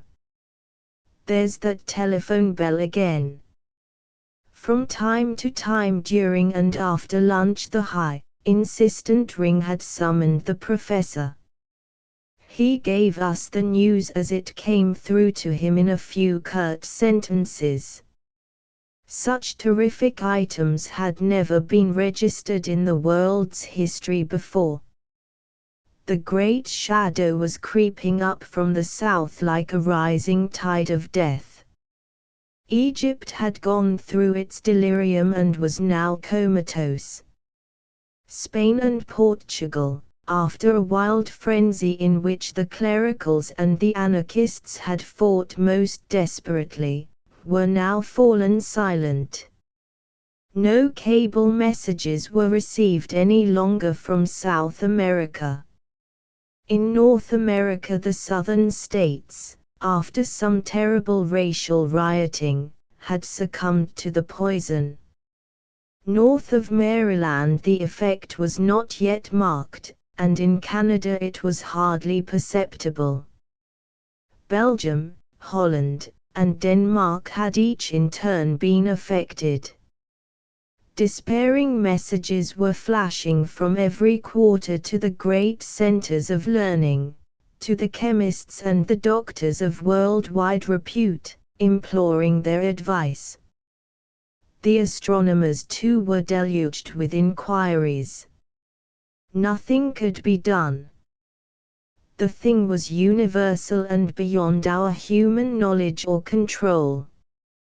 It was death, painless but inevitable, death for young and old, for weak and strong, for rich and poor, without hope or possibility of escape.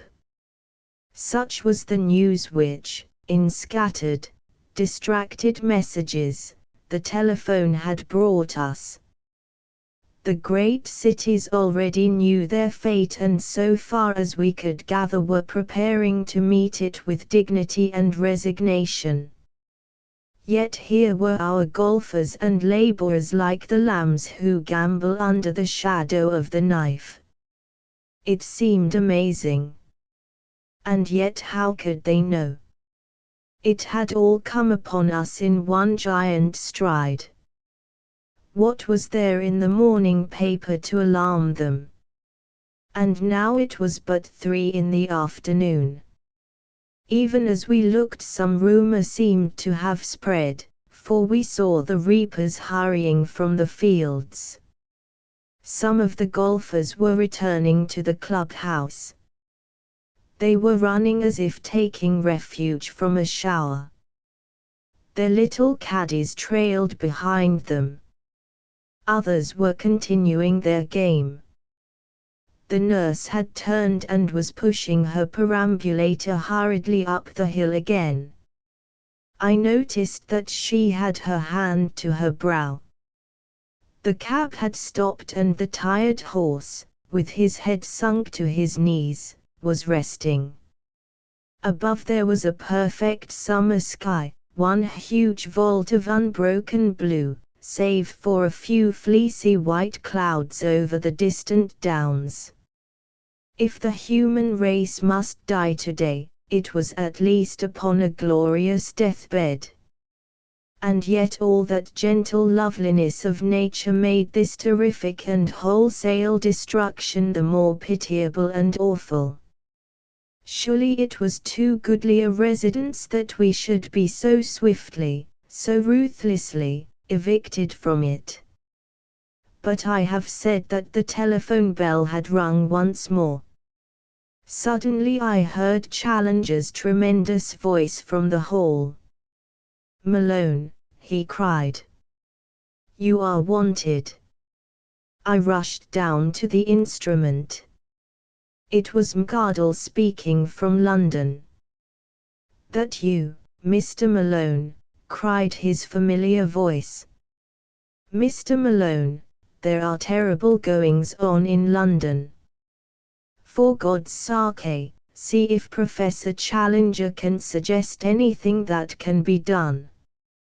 "He can suggest nothing, sir," I answered. "He regards the crisis as universal and inevitable. We have some oxygen here, but it can only defer our fate for a few hours." "Oxygen!" cried the agonized voice. "There is no time to get any. The office has been a perfect pandemonium ever since you left in the morning. Now half of the staff are insensible. I am weighed down with heaviness myself. From my window I can see the people lying thick in Fleet Street. The traffic is all held up. Judging by the last telegrams, the whole world," his voice had been sinking, and suddenly stopped. An instant later I heard through the telephone a muffled thud, as if his head had fallen forward on the desk. "Mr. Mcardle!" I cried. "Mr. Mcardle!" There was no answer.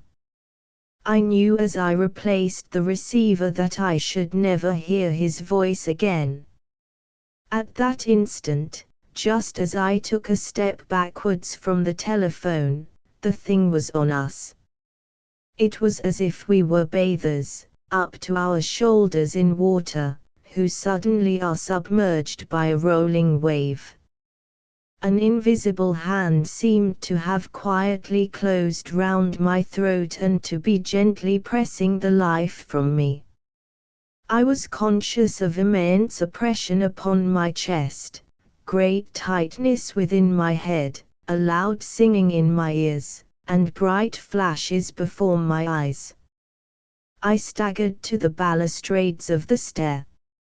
At the same moment, rushing and snorting like a wounded buffalo, Challenger dashed past me, a terrible vision, with red-purple face, engorged eyes, and bristling hair.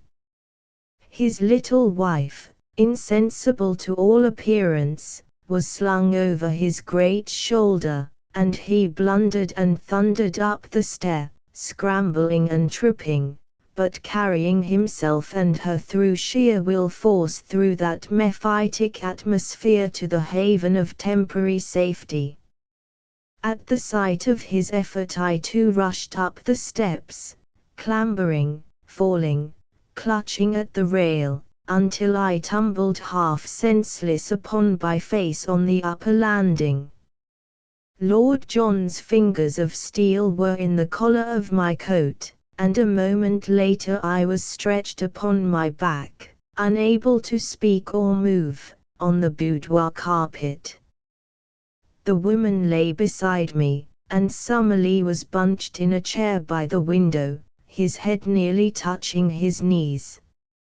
As in a dream I saw Challenger, like a monstrous beetle, crawling slowly across the floor, and a moment later I heard the gentle hissing of the escaping oxygen. Challenger breathed 2 or 3 times with enormous gulps, his lungs roaring as he drew in the vital gas. "It works," he cried exultantly. "My reasoning has been justified." He was up on his feet again, alert and strong. With a tube in his hand he rushed over to his wife and held it to her face. In a few seconds she moaned, stirred, and sat up. He turned to me, and I felt the tide of life stealing warmly through my arteries. My reason told me that it was but a little respite, and yet, carelessly as we talk of its value, every hour of existence now seemed an inestimable thing. Never have I known such a thrill of sensuous joy as came with that freshet of life. The weight fell away from my lungs, the band loosened from my brow, a sweet feeling of peace and gentle, languid comfort stole over me. I lay watching Summerlee revive under the same remedy, and finally Lord John took his turn. He sprang to his feet and gave me a hand to rise, while Challenger picked up his wife and laid her on the settee. "Oh, George, I am so sorry you brought me back," she said, holding him by the hand. "The door of death is indeed, as you said, hung with beautiful, shimmering curtains, for, once the choking feeling had passed, it was all unspeakably soothing and beautiful. Why have you dragged me back?" "Because I wish that we make the passage together.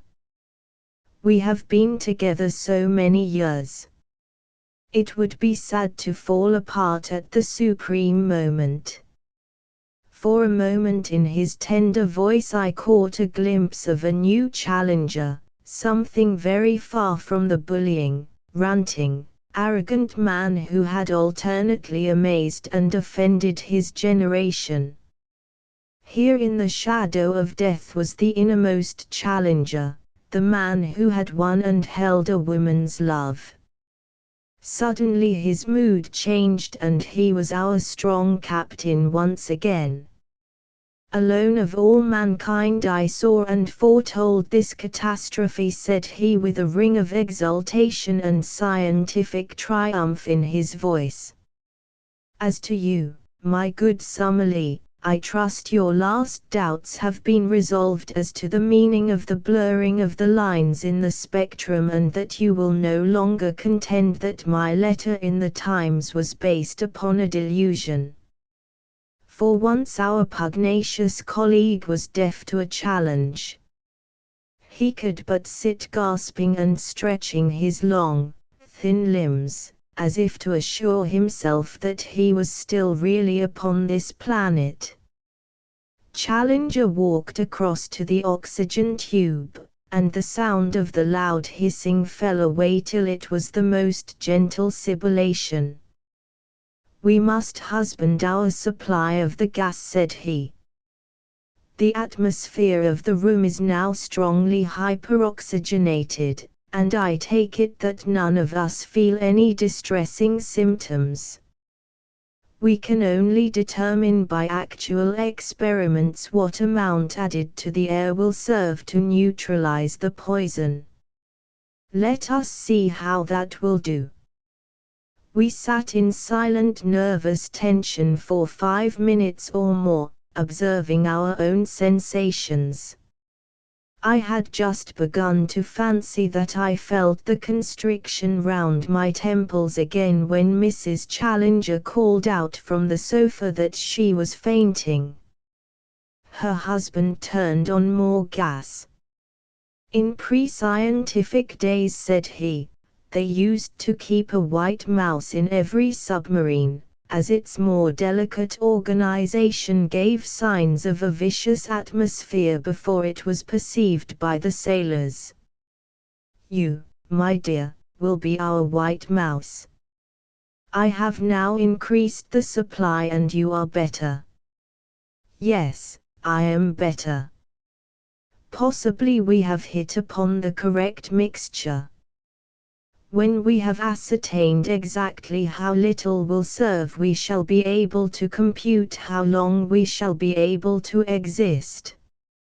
Unfortunately, in resuscitating ourselves we have already consumed a considerable proportion of this first tube. Does it matter? Asked Lord John, who was standing with his hands in his pockets close to the window. If we have to go, what is the use of holding on? You don't suppose there's any chance for us? Challenger smiled and shook his head. Well, then, don't you think there is more dignity in taking the jump and not waiting to be pushed in?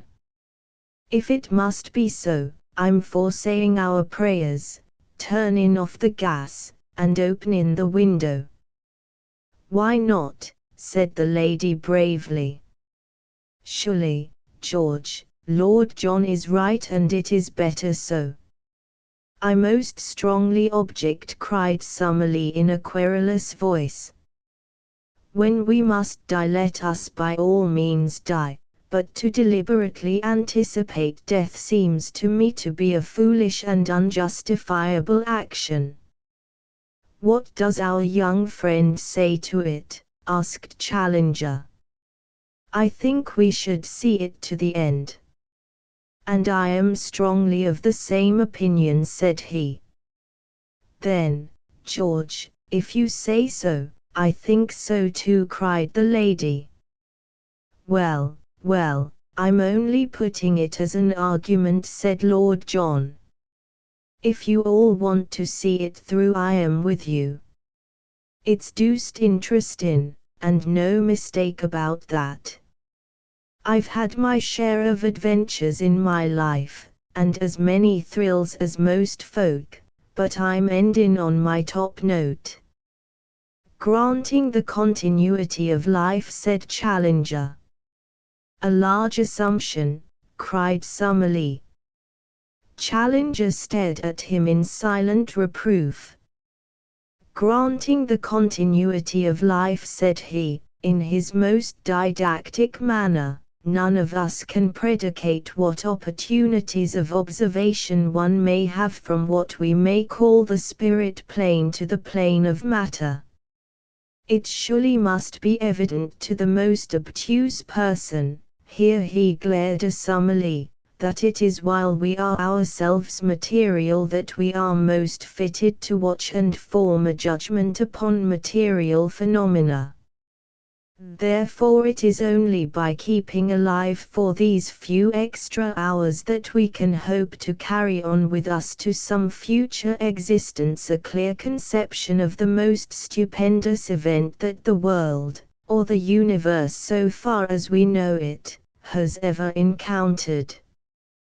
To me it would seem a deplorable thing that we should in any way curtail by so much as a minute so wonderful an experience.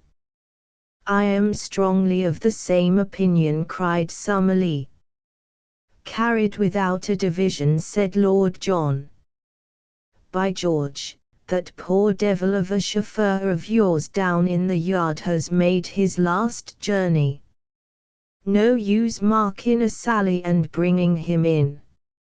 It would be absolute madness, cried Summerlee. Well, I suppose it would, said Lord John. It couldn't help him and would scatter our gas all over the house, even if we ever got back alive. My word, look at the little birds under the trees. We drew 4 chairs up to the long, low window, the lady still resting with closed eyes upon the settee. I remember that the monstrous and grotesque idea crossed my mind. The illusion may have been heightened by the heavy stuffiness of the air which we were breathing, that we were in 4 front seats of the stalls at the last act of the drama of the world. In the immediate foreground, beneath our very eyes, was the small yard with the half-cleaned motor car standing in it. Austin, the chauffeur, had received his final notice at last, for he was sprawling beside the wheel, with a great black bruise upon his forehead where it had struck the step or mudguard in falling. He still held in his hand the nozzle of the hose with which he had been washing down his machine. A couple of small plane trees stood in the corner of the yard, and underneath them lay several pathetic little balls of fluffy feathers, with tiny feet uplifted. The sweep of death's scythe had included everything, great and small, within its swath.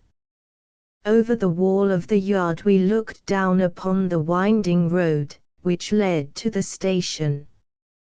A group of the reapers whom we had seen running from the fields were lying all pell-mell, their bodies crossing each other, at the bottom of it. Farther up, the nurse girl lay with her head and shoulders propped against the slope of the grassy bank. She had taken the baby from the perambulator, and it was a motionless bundle of wraps in her arms. Close behind her a tiny patch upon the roadside showed where the little boy was stretched. Still nearer to us was the dead cab horse, kneeling between the shafts. The old driver was hanging over the splashboard like some grotesque scarecrow, his arms dangling absurdly in front of him. Through the window we could dimly discern that a young man was seated inside. The door was swinging open and his hand was grasping the handle, as if he had attempted to leap forth at the last instant. In the middle distance lay the golf links, dotted as they had been in the morning with the dark figures of the golfers, lying motionless upon the grass of the course or among the heather which skirted it. On one particular green there were 8 bodies stretched where a foursome with its caddies had held to their game to the last. No bird flew in the blue vault of heaven, no man or beast moved upon the vast countryside which lay before us. The evening sun shone its peaceful radiance across it, but there brooded over it all the stillness and the silence of universal death, a death in which we were so soon to join. At the present instant that one frail sheet of glass, by holding in the extra oxygen which counteracted the poisoned ether, shut us off from the fate of all our kind. For a few short hours the knowledge and foresight of one man could preserve our little oasis of life in the vast desert of death and save us from participation in the common catastrophe. Then the gas would run low, we too should lie gasping upon that cherry-colored boudoir carpet, and the fate of the human race and of all earthly life would be complete. For a long time, in a mood which was too solemn for speech, we looked out at the tragic world. "There is a house on fire," said Challenger at last, pointing to a column of smoke which rose above the trees. "There will, I expect, be many such, possibly whole cities in flames, when we consider how many folk may have dropped with lights in their hands."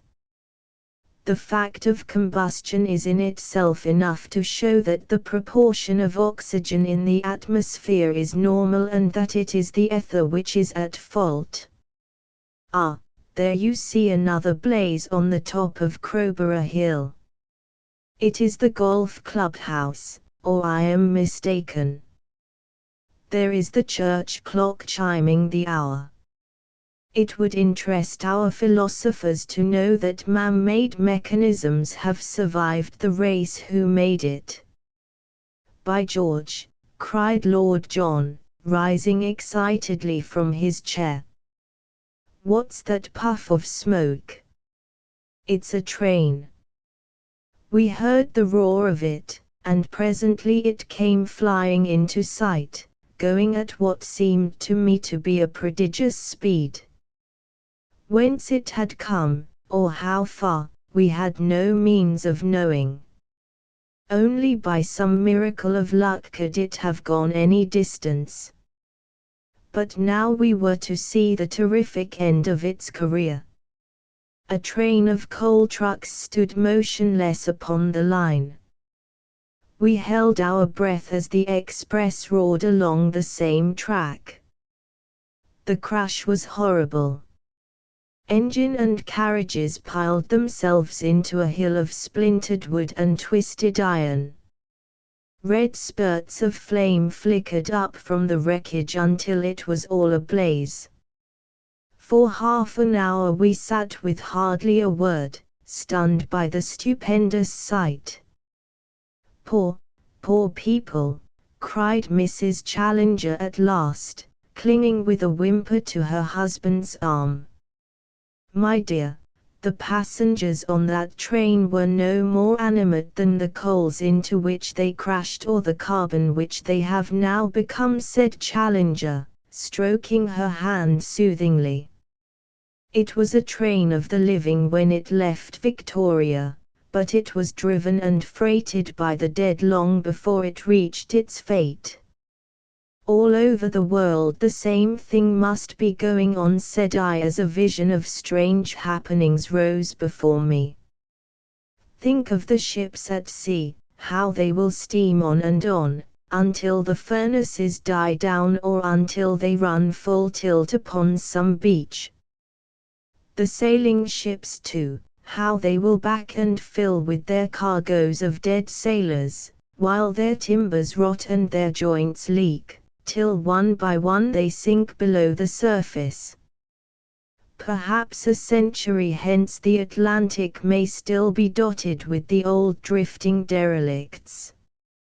And the folk in the coal mines said summily with a dismal chuckle, "If ever geologists should by any chance live upon Earth again they will have some strange theories of the existence of man in carboniferous strata." "I don't profess to know about such things," remarked Lord John, but it seems to me the earth will be to let empty after this. When once our human crowd is wiped off it, how will it ever get on again? The world was empty before, Challenger answered gravely. Under laws which in their inception are beyond and above us, it became peopled. Why may the same process not happen again? My dear Challenger, you can't mean that. I am not in the habit, Professor Summerlee, of saying things which I do not mean. The observation is trivial. Out went the beard and down came the eyelids. Well, you lived an obstinate dogmatist, and you mean to die one, said Summerlee sourly. And you, sir, have lived an unimaginative obstructionist and never can hope now to emerge from it. Your worst critics will never accuse you of lacking imagination, Summerlee retorted. Upon my word, said Lord John. It would be like you if you used up our last gasp of oxygen in abusing each other. What can it matter whether folk come back or not? It surely won't be in our time. In that remark, sir, you betray your own very pronounced limitations, said Challenger severely. The true scientific mind is not to be tied down by its own conditions of time and space. It builds itself an observatory erected upon the borderline of present, which separates the infinite past from the infinite future. From this sure post it makes its sallies even to the beginning and to the end of all things. As to death, the scientific mind dies at its post, working in normal and methodic fashion to the end. It disregards so petty a thing as its own physical dissolution as completely as it does all other limitations upon the plane of matter. Am I right, Professor Summerlee? Summerlee grumbled an ungracious assent. With certain reservations, I agree, said he. The ideal scientific mind, continued Challenger, I put it in the third person rather than appear to be too self-complacent.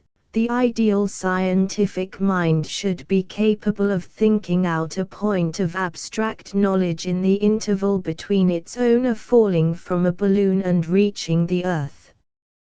Men of this strong fiber are needed to form the conquerors of nature and the bodyguard of truth. It strikes me nature's on top this time, said Lord John, looking out of the window. I've read some leadin articles about you gentlemen controlling her, but she's getting a bit of her own back. It is but a temporary setback, said Challenger with conviction. A few million years, what are they in the great cycle of time? The vegetable world has, as you can see, survived. Look at the leaves of that plane tree. The birds are dead, but the plant flourishes. From this vegetable life in pond and in marsh will come, in time, the tiny crawling microscopic slugs which are the pioneers of that great army of life in which for the instant we five have the extraordinary duty of serving as rear guard.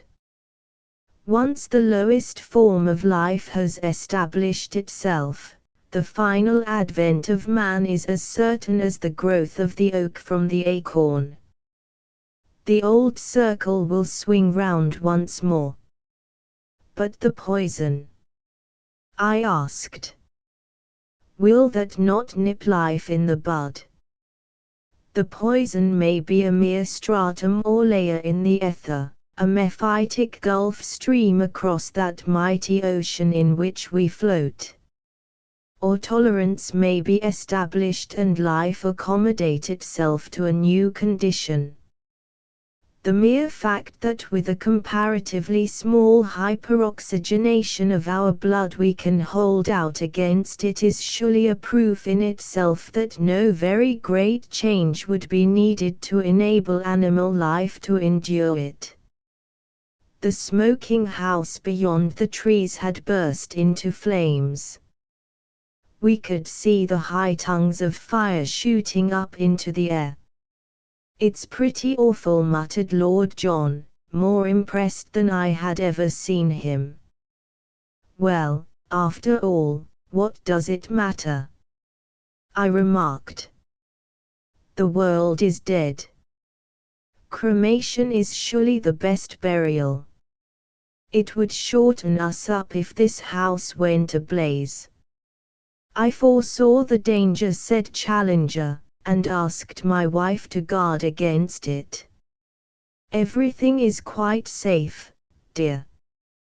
But my head begins to throb again. What a dreadful atmosphere." "We must change it," said Challenger. He bent over his cylinder of oxygen. "It's nearly empty," said he. "It has lasted us some 3.5 hours. It is now close on 8 o'clock. We shall get through the night comfortably. I should expect the end about 9 o'clock tomorrow morning. We shall see one sunrise, which shall be all our own." He turned on his second tube and opened for half a minute the fanlight over the door. Then, as the air became perceptibly better, but our own symptoms more acute, he closed it once again. "By the way," said he, "man does not live upon oxygen alone. It's dinner time and over. I assure you, gentlemen, that when I invited you to my home and to what I had hoped would be an interesting reunion, I had intended that my kitchen should justify itself. However, we must do what we can. I am sure that you will agree with me that it would be folly to consume our air too rapidly by lighting an oil stove. I have some small provision of cold meats, bread, and pickles which, with a couple of bottles of claret, may serve our turn." "Thank you, my dear, now as ever you are the queen of managers." It was indeed wonderful how, with the self-respect and sense of propriety of the British housekeeper, the lady had within a few minutes adorned the central table with a snow-white cloth, laid the napkins upon it, and set forth the simple meal with all the elegance of civilization, including an electric torch lamp in the center. Wonderful also was it to find that our appetites were ravenous. "It is the measure of our emotions," said Challenger with that air of condescension with which he brought his scientific mind to the explanation of humble facts. "We have gone through a great crisis. That means molecular disturbance. That in turn means the need for repair. Great sorrow or great joy should bring intense hunger, not abstinence from food, as our novelists will have it. That's why the country folk have great feasts at funerals," I hazarded. "Exactly. Our young friend has hit upon an excellent illustration. Let me give you another slice of tongue." "The same with savages," said Lord John, cutting away at the beef. "I've seen them bury in a chief up the Aruwimi River, and they ate a hippo that must have weighed as much as a tribe. There are some of them down New Guinea way that eat the late lamented himself, just by way of a last tidy up. Well, of all the funeral feasts on this earth, I suppose the one we are taking is the queerest." "The strange thing is," said Mrs. Challenger, "that I find it impossible to feel grief for those who are gone. There are my father and mother at Bedford. I know that they are dead, and yet in this tremendous universal tragedy I can feel no sharp sorrow for any individuals, even for them. And my old mother in her cottage in Ireland," said I can see her in my mind's eye, with her shawl and her lace cap, lying back with closed eyes in the old high-backed chair near the window, her glasses and her book beside her. Why should I mourn her? She has passed and I am passing, and I may be nearer her in some other life than England is to Ireland. Yet I grieve to think that that dear body is no more. As to the body," remarked Challenger, "we do not mourn over the parings of our nails nor the cut locks of our hair, though they were once part of ourselves. Neither does a one-legged man yearn sentimentally over his missing member. The physical body has rather been a source of pain and fatigue to us. It is the constant index of our limitations. Why then should we worry about its detachment from our psychical selves? If they can indeed be detached," Summerlee grumbled. "But, anyhow, universal death is dreadful.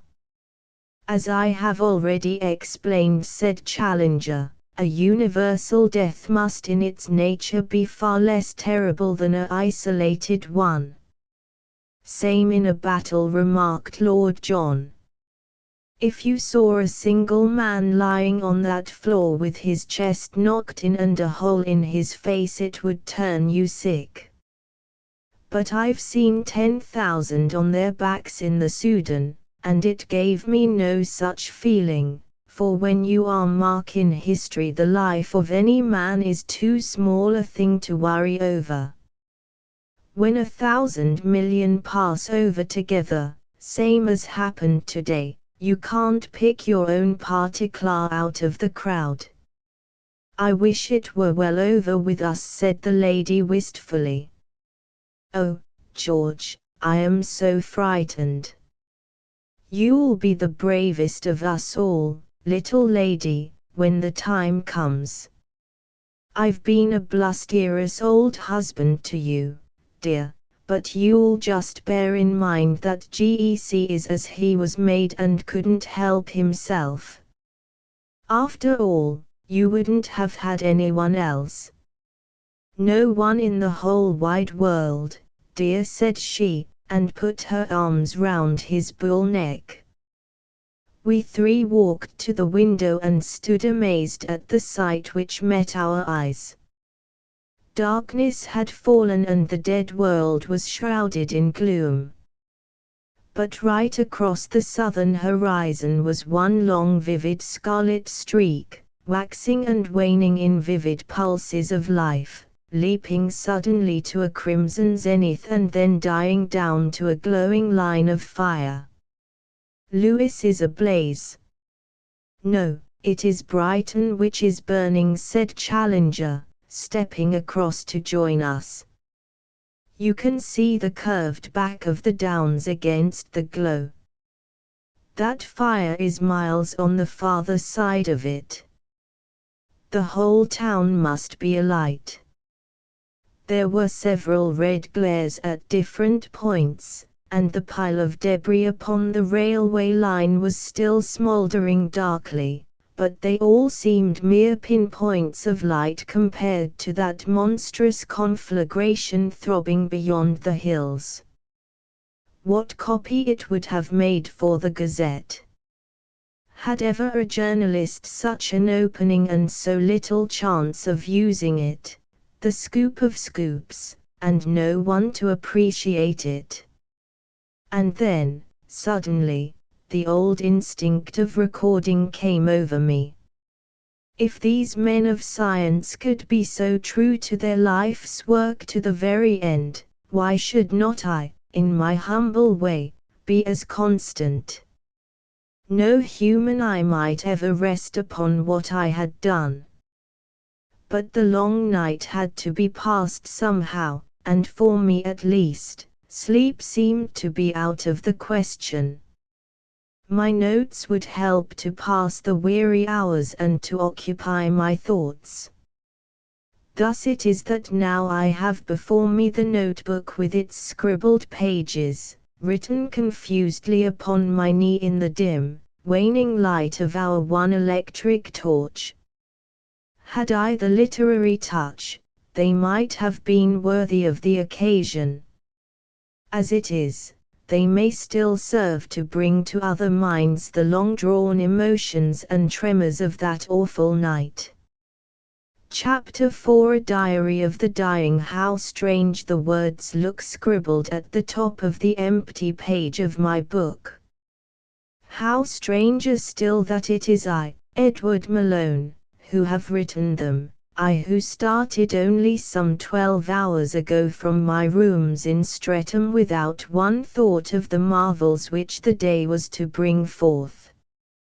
I look back at the chain of incidents, my interview with McArdle, Challenger's first note of alarm in the Times, the absurd journey in the train, the pleasant luncheon, the catastrophe, and now it has come to this, that we linger alone upon an empty planet, and so sure is our fate that I can regard these lines, written from mechanical professional habit and never to be seen by human eyes, as the words of one who is already dead, so closely does he stand to the shadowed borderland over which all outside this one little circle of friends have already gone.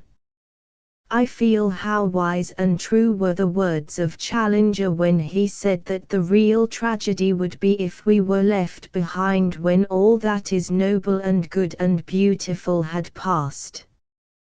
But of that there can surely be no danger. Already our second tube of oxygen is drawing to an end. We can count the poor dregs of our lives almost to a minute. We have just been treated to a lecture, a good quarter of an hour long, from Challenger, who was so excited that he roared and bellowed as if he were addressing his old rows of scientific skeptics in the Queen's Hall. He had certainly a strange audience to harangue, his wife perfectly acquiescent and absolutely ignorant of his meaning, Summerlee seated in the shadow, querulous and critical but interested, Lord John lounging in a corner somewhat bored by the whole proceeding, and myself beside the window watching the scene with a kind of detached attention, as if it were all a dream or something in which I had no personal interest whatever. Challenger sat at the center table with the electric light illuminating the slide under the microscope which he had brought from his dressing room. The small vivid circle of white light from the mirror left half of his rugged, bearded face in brilliant radiance and half in deepest shadow. He had, it seems, been working of late upon the lowest forms of life, and what excited him at the present moment was that in the microscopic slide made up the day before he found the amoeba to be still alive. "You can see it for yourselves," he kept repeating in great excitement. "Summerlee, will you step across and satisfy yourself upon the point? Malone, will you kindly verify what I say? The little spindle-shaped things in the center are diatoms and may be disregarded since they are probably vegetable rather than animal. But the right-hand side you will see an undoubted amoeba, moving sluggishly across the field. The upper screw is the fine adjustment. Look at it for yourselves." Summerlee did so and acquiesced. So did I, and perceived a little creature which looked as if it were made of ground glass flowing in a sticky way across the lighted circle. Lord John was prepared to take him on trust. "I'm not troubling my head whether he's alive or dead," said he. "We don't so much as know each other by sight, so why should I take it to heart? I don't suppose he's worrying himself over the state of our health." I laughed at this, and Challenger looked in my direction with his coldest and most supercilious stare. It was a most petrifying experience. The flippancy of the half-educated is more obstructive to science than the obtuseness of the ignorant, said he. "If Lord John Roxton would condescend, my dear George." "Don't be so peppery," said his wife, with her hand on the black mane that drooped over the microscope. "What can it matter whether the amoeba is alive or not?" "It matters a great deal," said Challenger gruffly. "Well, let's hear about it," said Lord John with a good-humoured smile. "We may as well talk about that as anything else. If you think I've been too offhand with the thing, or hurt its feelings in any way, I'll apologize." "For my part," remarked Summerlee in his creaky, argumentative voice, "I can't see why you should attach such importance to the creature being alive. It is in the same atmosphere as ourselves, so naturally the poison does not act upon it. If it were outside of this room it would be dead, like all other animal life." "Your remarks, my good Summerlee," said Challenger with enormous condescension. "Oh, if I could paint that overbearing, arrogant face in the vivid circle of reflection from the microscope mirror." "Your remarks show that you imperfectly appreciate the situation. This specimen was mounted yesterday and is hermetically sealed. None of our oxygen can reach it. But the ether, of course, has penetrated to it, as to every other point upon the universe. Therefore, it has survived the poison. Hence, we may argue that every amoeba outside this room, instead of being dead, as you have erroneously stated, has really survived the catastrophe." "Well, even now I don't feel inclined to hip hurrah about it," said Lord John. "What does it matter? It just matters this, that the world is a living instead of a dead one. If you had the scientific imagination, you would cast your mind forward from this one fact, and you would see some few millions of years hence, a mere passing moment in the enormous flux of the ages, the whole world teeming once more with the animal and human life which will spring from this tiny root.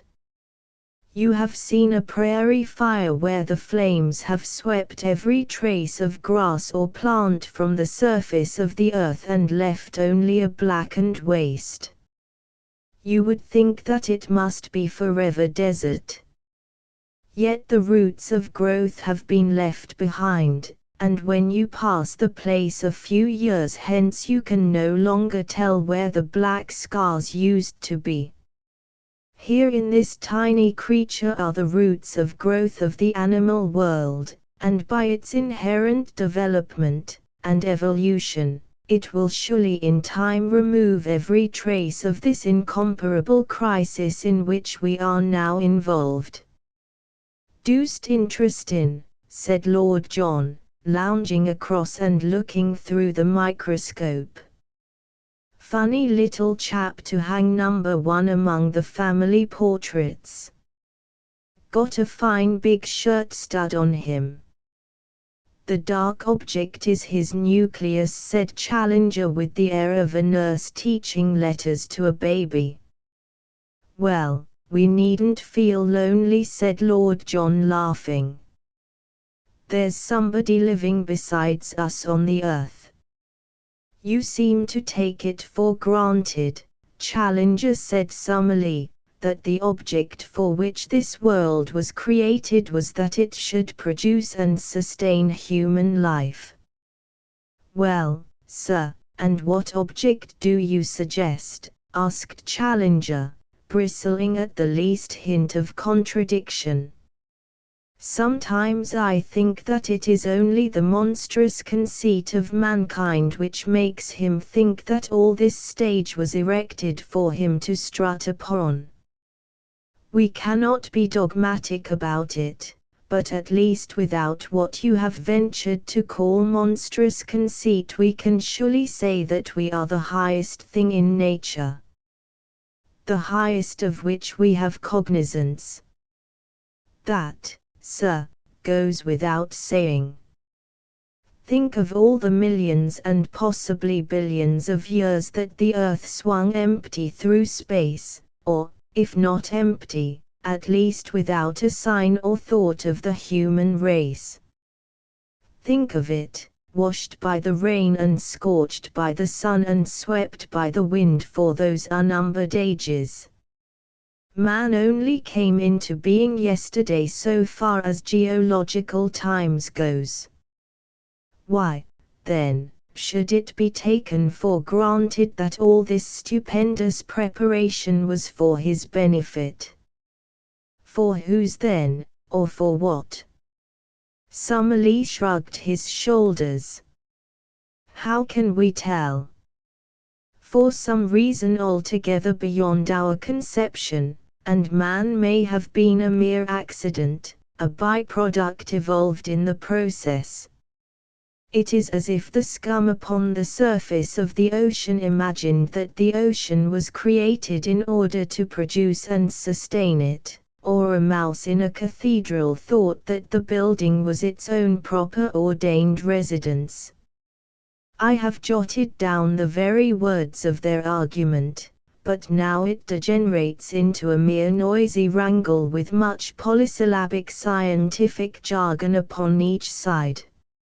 It is no doubt a privilege to hear two such brains discuss the highest questions, but as they are in perpetual disagreement, plain folk like Lord John and I get little that is positive from the exhibition. They neutralize each other and we are left as they found us.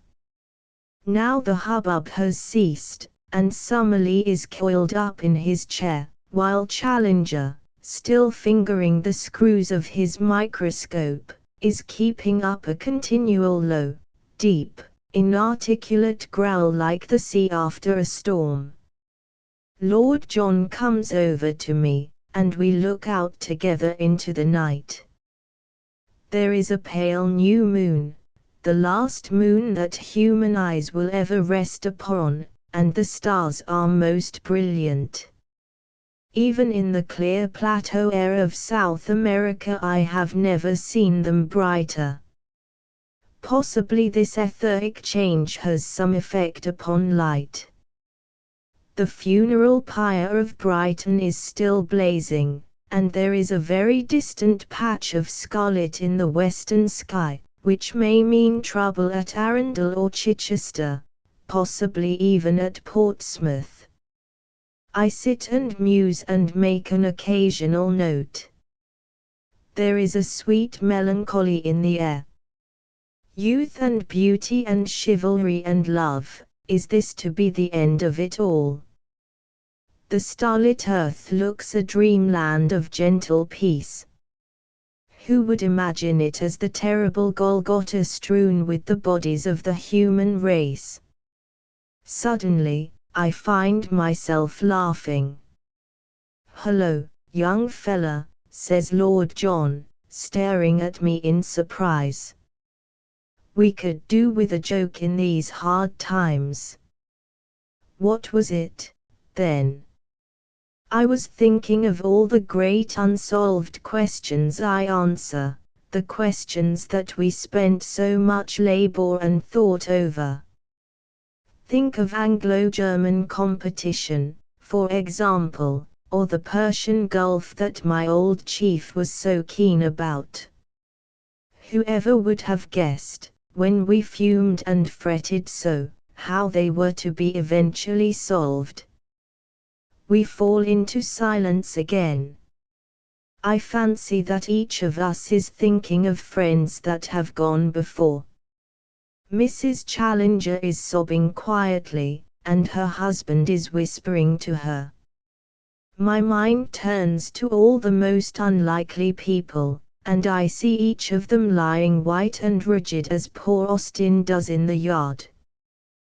There is Mgardle, for example. I know exactly where he is, with his face upon his writing desk and his hand on his own telephone, just as I heard him fall. Beaumont, the editor, too, I suppose he is lying upon the blue and red Turkey carpet which adorned his sanctum. And the fellows in the reporter's room, MacDonough and Murray and Bond. They had certainly died hard at work on their job, with notebooks full of vivid impressions and strange happenings in their hands. I could just imagine how this one would have been packed off to the doctors, and that other to Westminster, and yet a third to St. Paul's. What glorious rows of headlines they must have seen as a last vision, beautiful, never destined to materialize in printer's ink. I could see MacDonough among the doctors, Hope in Harley Street. Mac had always a weakness for alliteration. Interview with Mr. Solly Wilson. Famous specialist says never despair. Our special correspondent found the eminent scientist seated upon the roof, whither he had retreated to avoid the crowd of terrified patients who had stormed his dwelling. With a manner which plainly showed his appreciation of the immense gravity of the occasion, the celebrated physician refused to admit that every avenue of hope had been closed. That's how Mac would start. Then there was Bond. He would probably do St. Paul's. He fancied his own literary touch. My word, what a theme for him! Standing in the little gallery under the dome and looking down upon that packed mass of despairing humanity, groveling at this last instant before a power which they had so persistently ignored. There rose to my ears from the swaying crowd such a low moan of entreaty and terror, such a shuddering cry for help to the unknown, that, and so forth. Yes, it would be a great end for a reporter, though, like myself, he would die with the treasures still unused. What would Bond not give, poor chap, to see JHB at the foot of a column like that? But what drivel I am writing!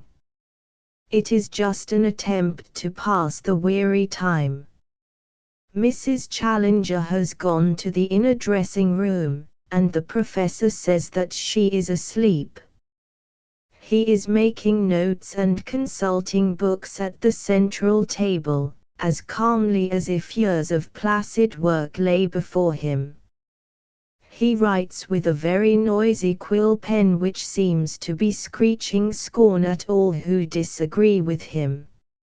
Summerlee has dropped off in his chair and gives from time to time a peculiarly exasperating snore. Lord John lies back with his hands in his pockets and his eyes closed. How people can sleep under such conditions is more than I can imagine. 3:30 a.m. I have just wakened with a start. It was 5 minutes past 11 when I made my last entry. I remember winding up my watch and noting the time. So I have wasted some 5 hours of the little span still left to us. Who would have believed it possible? But I feel very much fresher, and ready for my fate, or try to persuade myself that I am. And yet, the fitter a man is, and the higher his tide of life, the more must he shrink from death. How wise and how merciful is that provision of nature by which his earthly anchor is usually loosened by many little imperceptible tugs, until his consciousness has drifted out of its untenable earthly harbor into the great sea beyond. Mrs. Challenger is still in the dressing room. Challenger has fallen asleep in his chair. What a picture! His enormous frame leans back, his huge, hairy hands are clasped across his waistcoat, and his head is so tilted that I can see nothing above his collar save a tangled bristle of luxuriant beard. He shakes with the vibration of his own snoring. Summerlee adds his occasional high tenor to Challenger's sonorous bass. Lord John is sleeping also, his long body doubled up sideways in a basket chair. The first cold light of dawn is just stealing into the room, and everything is grey and mournful. I look out at the sunrise, that fateful sunrise which will shine upon an unpeopled world. The human race is gone, extinguished in a day. But the planets swing round and the tides rise or fall, and the wind whispers, and all nature goes her way, down, as it would seem, to the very amoeba, with never a sign that he who styled himself the Lord of creation had ever blessed or cursed the universe with his presence. Down in the yard lies Austin with sprawling limbs, his face glimmering white in the dawn, and the hose nozzle still projecting from his dead hand. The whole of humankind is typified in that one half ludicrous and half pathetic figure, lying so helpless beside the machine which it used to control. Here end the notes which I made at the time. Henceforward events were too swift and too poignant to allow me to write, but they are too clearly outlined in my memory that any detail could escape me.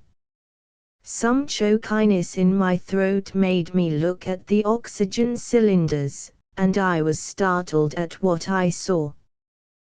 The sands of our lives were running very low. At some period in the night Challenger had switched the tube from the third to the fourth cylinder. Now it was clear that this also was nearly exhausted. That horrible feeling of constriction was closing in upon me. I ran across and, unscrewing the nozzle, I changed it to our last supply. Even as I did so my conscience pricked me, for I felt that perhaps if I had held my hand all of them might have passed in their sleep.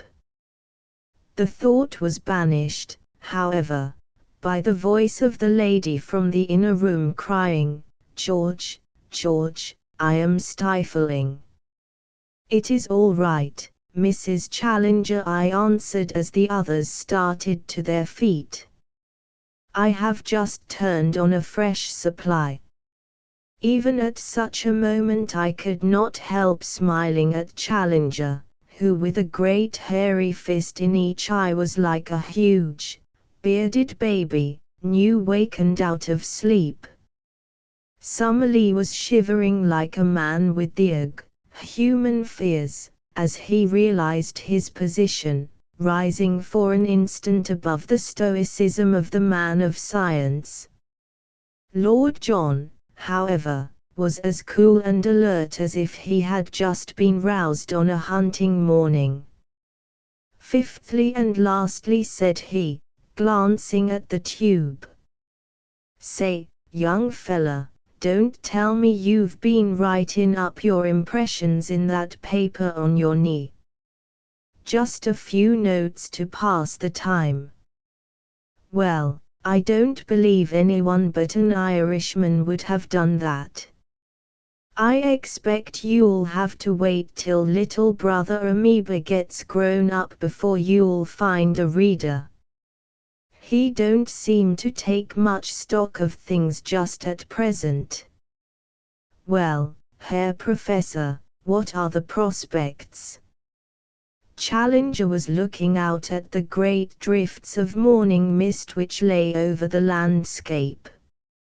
Here and there the wooded hills rose like conical islands out of this woolly sea. It might be a winding sheet, said Mrs. Challenger, who had entered in her dressing gown. There's that song of yours, George, ring out the old, ring in the new. It was prophetic. But you are shivering, my poor dear friends. I have been warm under a coverlet all night, and you cold in your chairs. But I'll soon set you right. The brave little creature hurried away, and presently we heard the sizzling of a kettle. She was back soon with 5 steaming cups of cocoa upon a tray. Drink these, said she. You will feel so much better. And we did. Summerlee asked if he might light his pipe, and we all had cigarettes. It steadied our nerves, I think, but it was a mistake, for it made a dreadful atmosphere in that stuffy room. Challenger had to open the ventilator. How long, Challenger? Asked Lord John. Possibly 3 hours, he answered with a shrug. I used to be frightened, said his wife. But the nearer I get to it, the easier it seems. Don't you think we ought to pray, George? You will pray, dear, if you wish, the big man answered, very gently. We all have our own ways of praying. Mine is a complete acquiescence in whatever fate may send me, a cheerful acquiescence. The highest religion and the highest science seem to unite on that. I cannot truthfully describe my mental attitude as acquiescence, and far less cheerful acquiescence, grumbled Summerlee over his pipe. I submit because I have to. I confess that I should have liked another year of life to finish my classification of the chalk fossils. Your unfinished work is a small thing, said Challenger pompously, when weighed against the fact that my own magnum opus, the ladder of life, is still in the first stages. My brain, my reading, my experience, in fact, my whole unique equipment, were to be condensed into that epoch-making volume. And yet, as I say, I acquiesce. I expect we've all left some loose ends sticking out, said Lord John. What are yours, young fella? I was working at a book of verses, I answered. Well, the world has escaped that, anyhow, said Lord John. There's always compensation somewhere if you grope around. What about you? I asked. Well, it just so happens that I was tidied up and ready. I'd promised Marival to go to Tibet for a snow leopard in the spring. But it's hard on you, Mrs. Challenger, when you have just built up this pretty home. Where George is, there is my home. But, oh, what would I not give for one last walk together in the fresh morning air upon those beautiful downs. Our hearts re-echoed her words. The sun had burst through the gauzy mists which veiled it, and the whole broad weald was washed in golden light. Sitting in our dark and poisonous atmosphere, that glorious, clean, wind-swept countryside seemed a very dream of beauty. Mrs. Challenger held her hand stretched out to it in her longing. We drew up chairs and sat in a semicircle in the window. The atmosphere was already very close. It seemed to me that the shadows of death were drawing in upon us, the last of our race. It was like an invisible curtain closing down upon every side. "That cylinder is not lasting too well," said Lord John with a long gasp for breath. "The amount contained is variable," said Challenger, "depending upon the pressure and care with which it has been bottled. I am inclined to agree with you, Roxton, that this one is defective. So we are to be cheated out of the last hour of our lives," Summerlee remarked bitterly. "An excellent final illustration of the sordid age in which we have lived. Well, Challenger, now is your time if you wish to study the subjective phenomena of physical dissolution. Sit on the stool at my knee and give me your hand," said Challenger to his wife. "I think, my friends, that a further delay in this insufferable atmosphere is hardly advisable. You would not desire it, dear, would you?" His wife gave a little groan and sank her face against his leg. "I've seen the folk bath in the Serpentine in winter," said Lord John. "When the rest are in, you see one or two shivering on the bank, envying the others that have taken the plunge.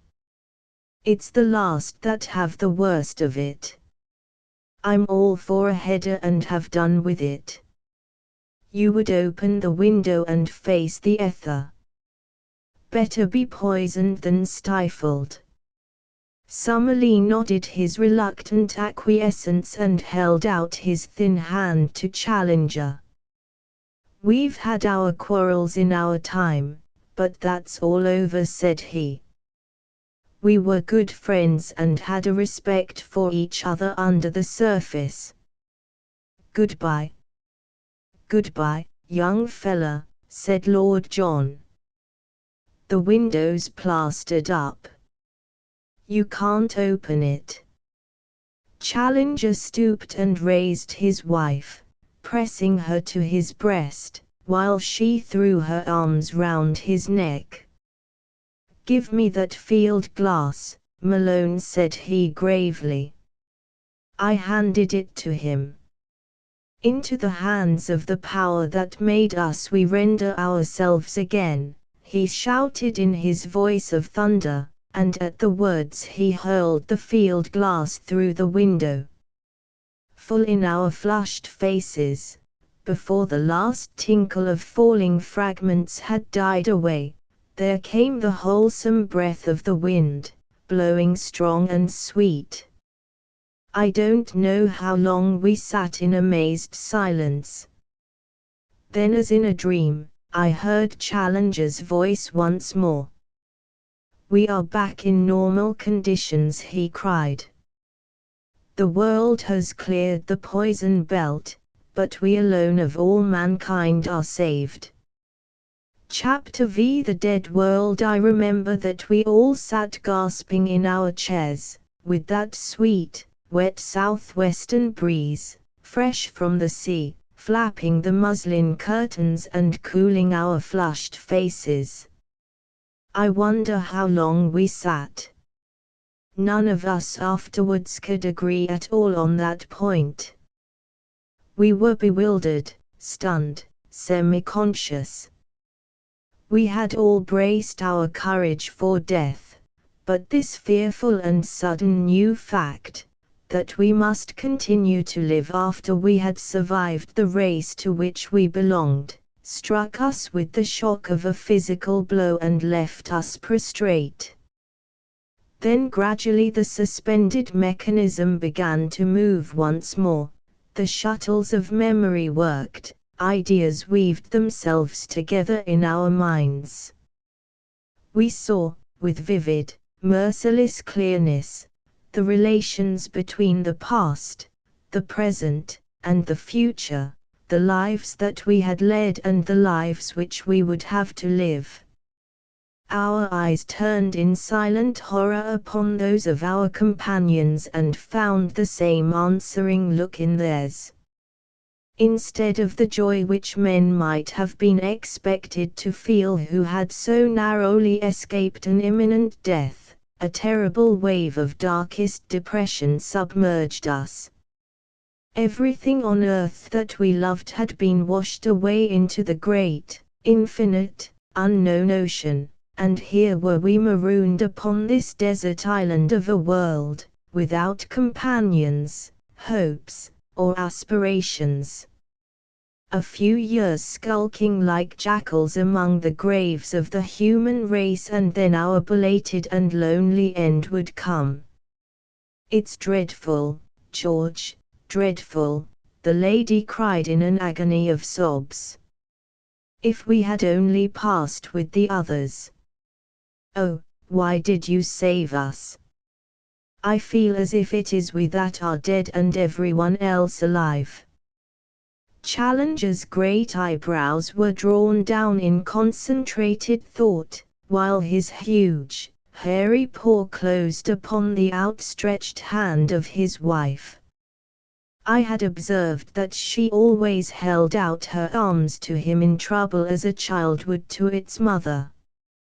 Without being a fatalist to the point of non-resistance, said he, "I have always found that the highest wisdom lies in an acquiescence with the actual." He spoke slowly, and there was a vibration of feeling in his sonorous voice. "I do not acquiesce," said Summerlee firmly. "I don't see that it matters a row of pins whether you acquiesce or whether you don't," remarked Lord John. "You've got to take it, whether you take it fightin' or take it lying down, so what's the odds whether you acquiesce or not? I can't remember that anyone asked our permission before the thing began, and nobody's likely to ask it now. So what difference can it make what we may think of it? It is just all the difference between happiness and misery," said Challenger with an abstracted face, still patting his wife's hand. "You can swim with the tide and have peace in mind and soul, or you can thrust against it and be bruised and weary. This business is beyond us, so let us accept it as it stands and say no more.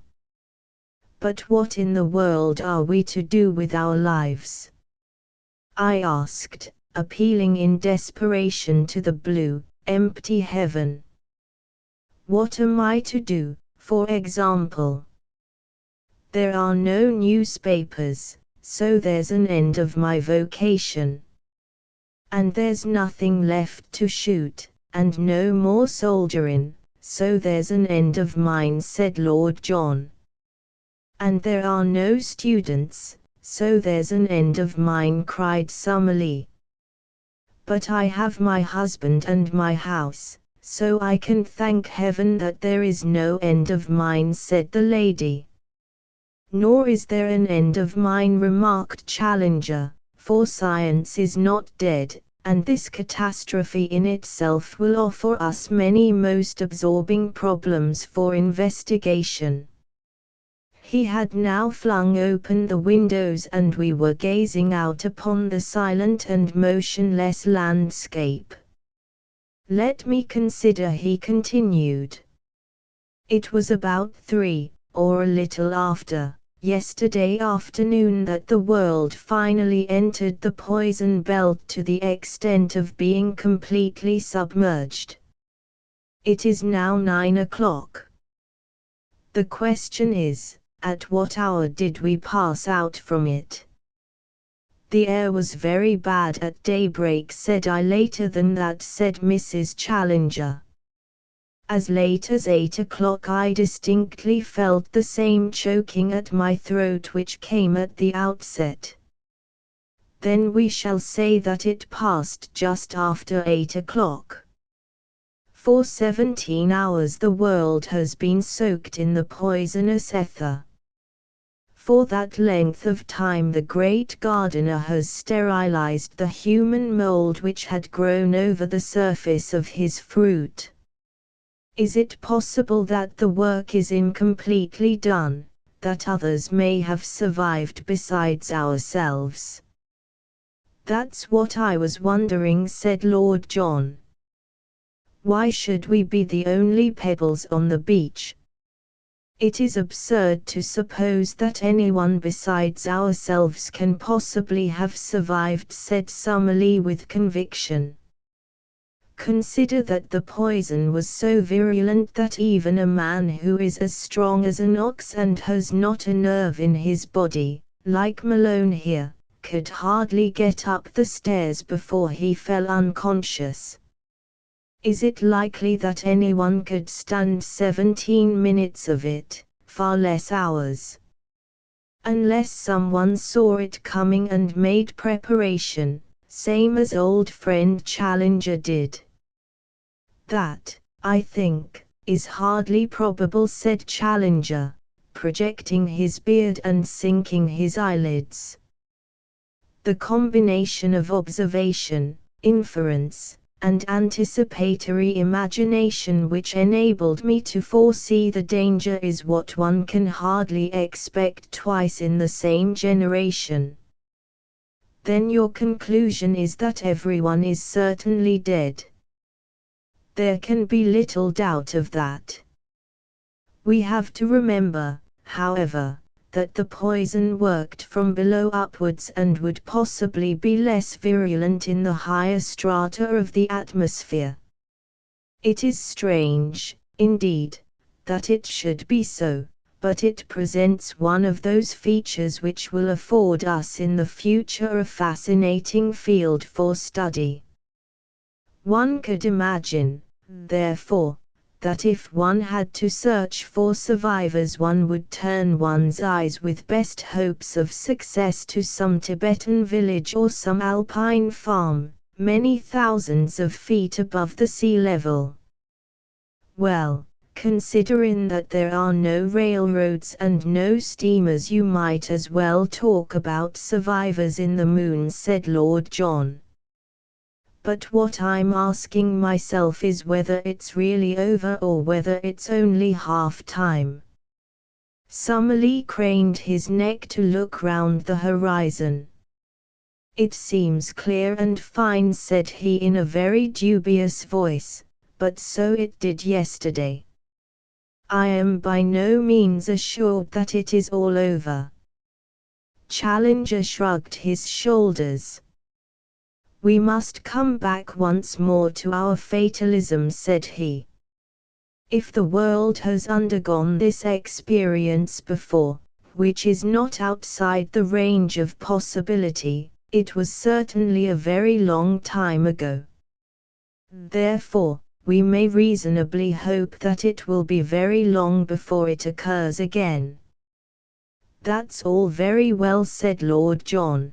But if you get an earthquake shock you are mighty likely to have a second one right on the top of it. I think we'd be wise to stretch our legs and have a breath of air while we have the chance. Since our oxygen is exhausted we may just as well be caught outside as in.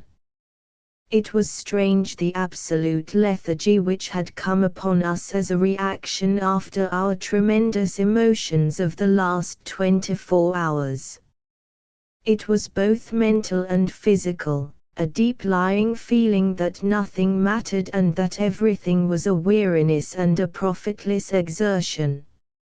Even Challenger had succumbed to it, and sat in his chair, with his great head leaning upon his hands and his thoughts far away, until Lord John and I, catching him by each arm, fairly lifted him onto his feet, receiving only the glare and growl of an angry mastiff for our trouble. However, once we had got out of our narrow haven of refuge into the wider atmosphere of everyday life, our normal energy came gradually back to us once more. But what were we to begin to do in that graveyard of a world? Could ever men have been faced with such a question since the dawn of time? It is true that our own physical needs, and even our luxuries, were assured for the future. All the stores of food, all the vintages of wine, all the treasures of art were ours for the taking. But what were we to do? Some few tasks appealed to us at once, since they lay ready to our hands. We descended into the kitchen and laid the two domestics upon their respective beds. They seemed to have died without suffering, one in the chair by the fire, the other upon the scullery floor. Then we carried in poor Austin from the yard. His muscles were set as hard as a board in the most exaggerated rigor mortis, while the contraction of the fibers had drawn his mouth into a hard sardonic grin. This symptom was prevalent among all who had died from the poison. Wherever we went we were confronted by those grinning faces, which seemed to mock at our dreadful position, smiling silently and grimly at the ill-fated survivors of their race. "Look here," said Lord John, who had paced restlessly about the dining room whilst we partook of some food. "I don't know how you fellows feel about it, but for my part, I simply can't sit here and do nothing." "Perhaps," Challenger answered, "you would have the kindness to suggest what you think we ought to do. Get a move on us and see all that has happened." "That is what I should myself propose. But not in this little country village. We can see from the window all that this place can teach us." "Where should we go, then?"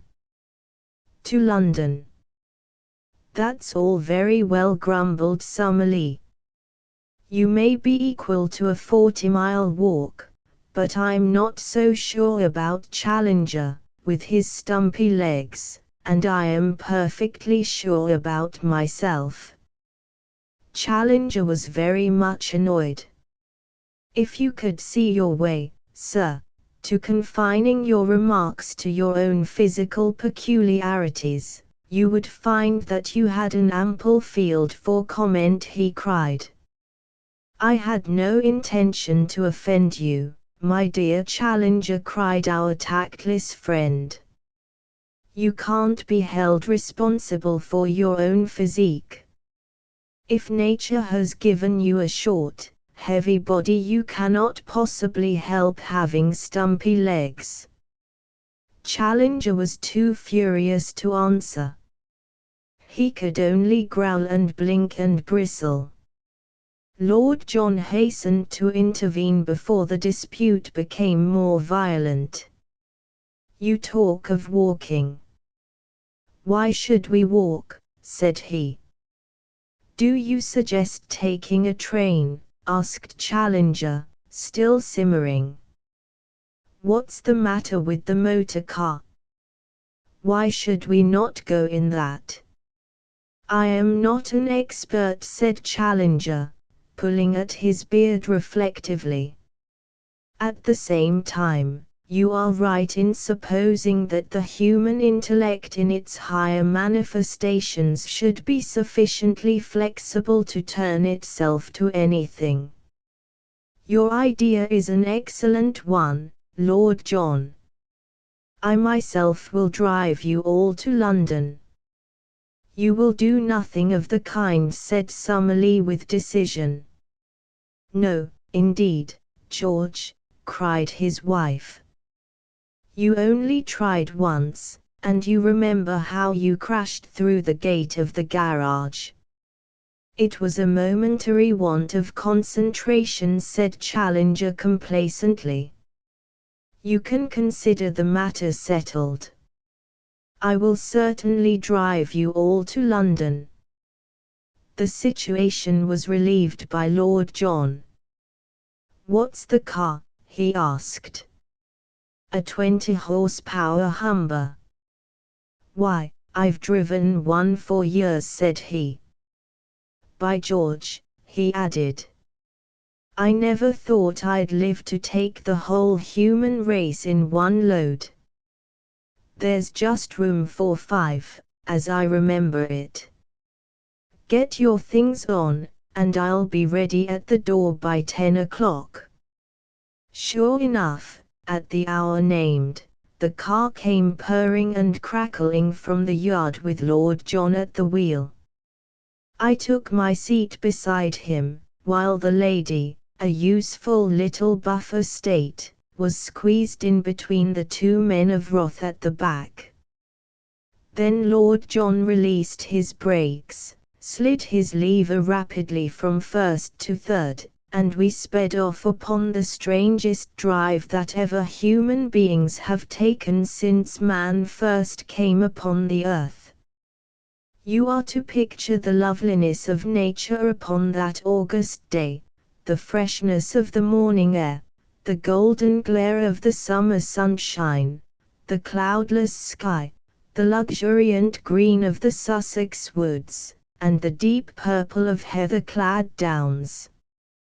As you looked round upon the many-coloured beauty of the scene, all thought of a vast catastrophe would have passed from your mind had it not been for one sinister sign, the solemn, all-embracing silence. There is a gentle hum of life which pervades a closely settled country, so deep and constant that one ceases to observe it, as the dweller by the sea loses all sense of the constant murmur of the waves.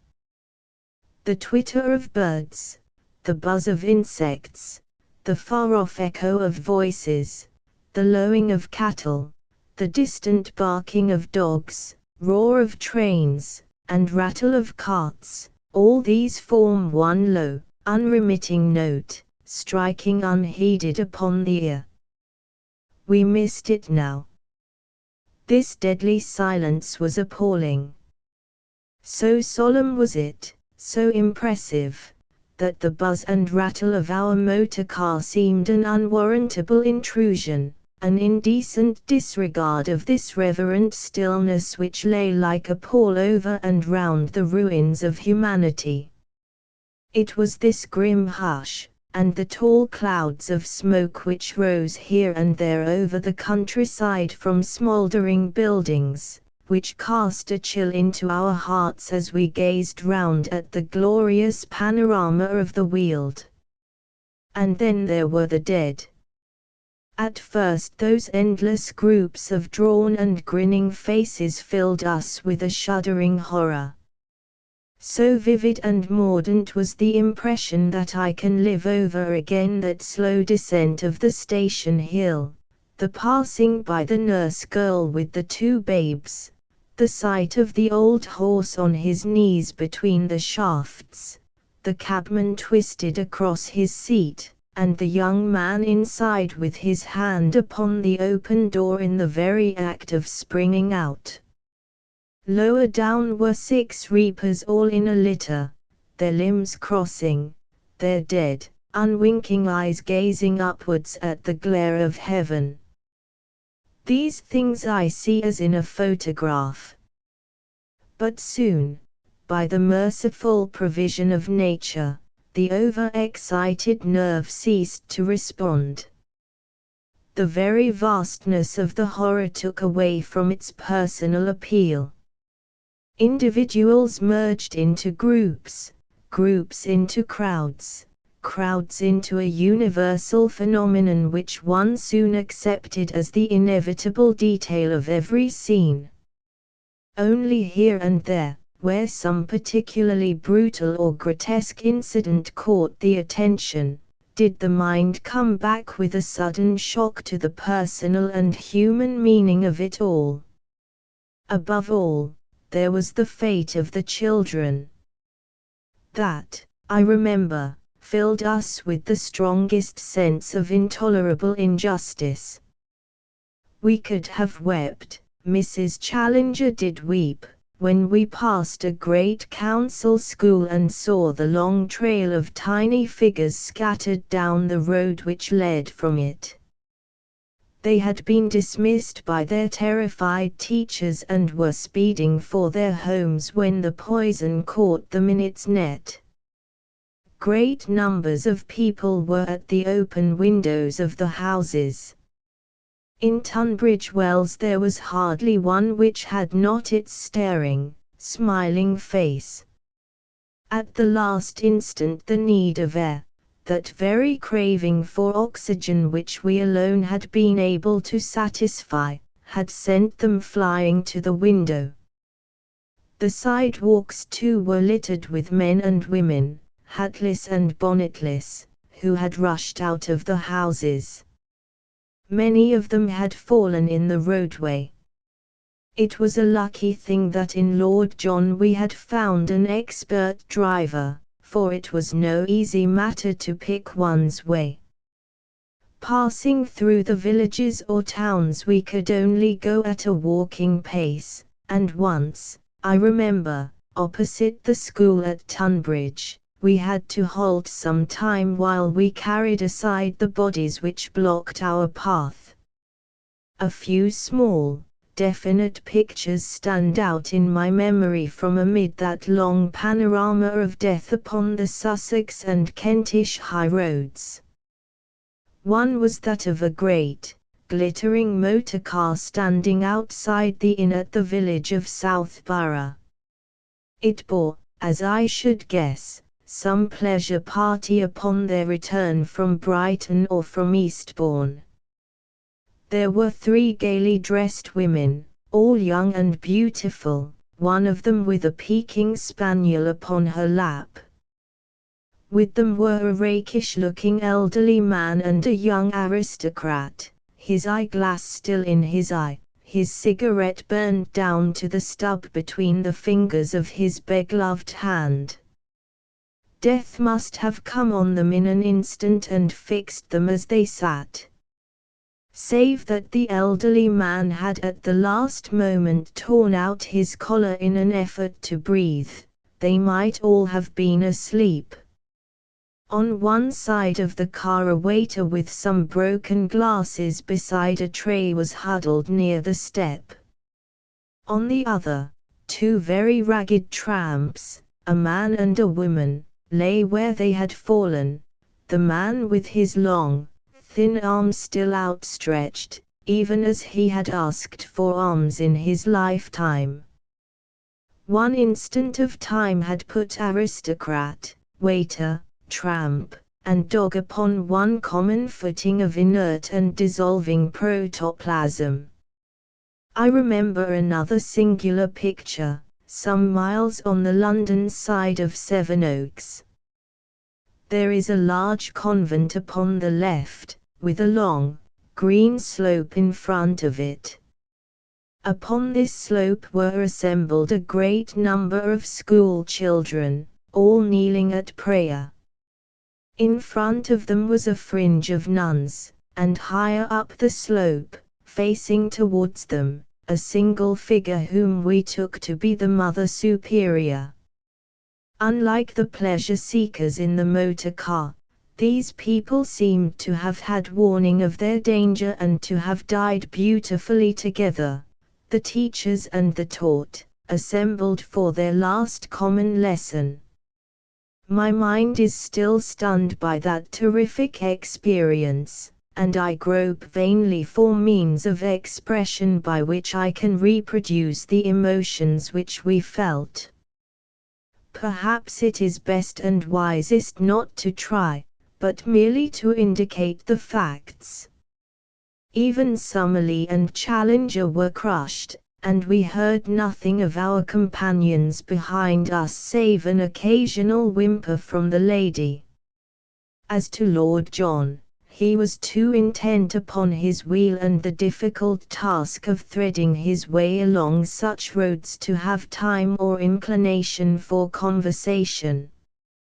One phrase he used with such wearisome iteration that it stuck in my memory and at last almost made me laugh as a comment upon the day of doom.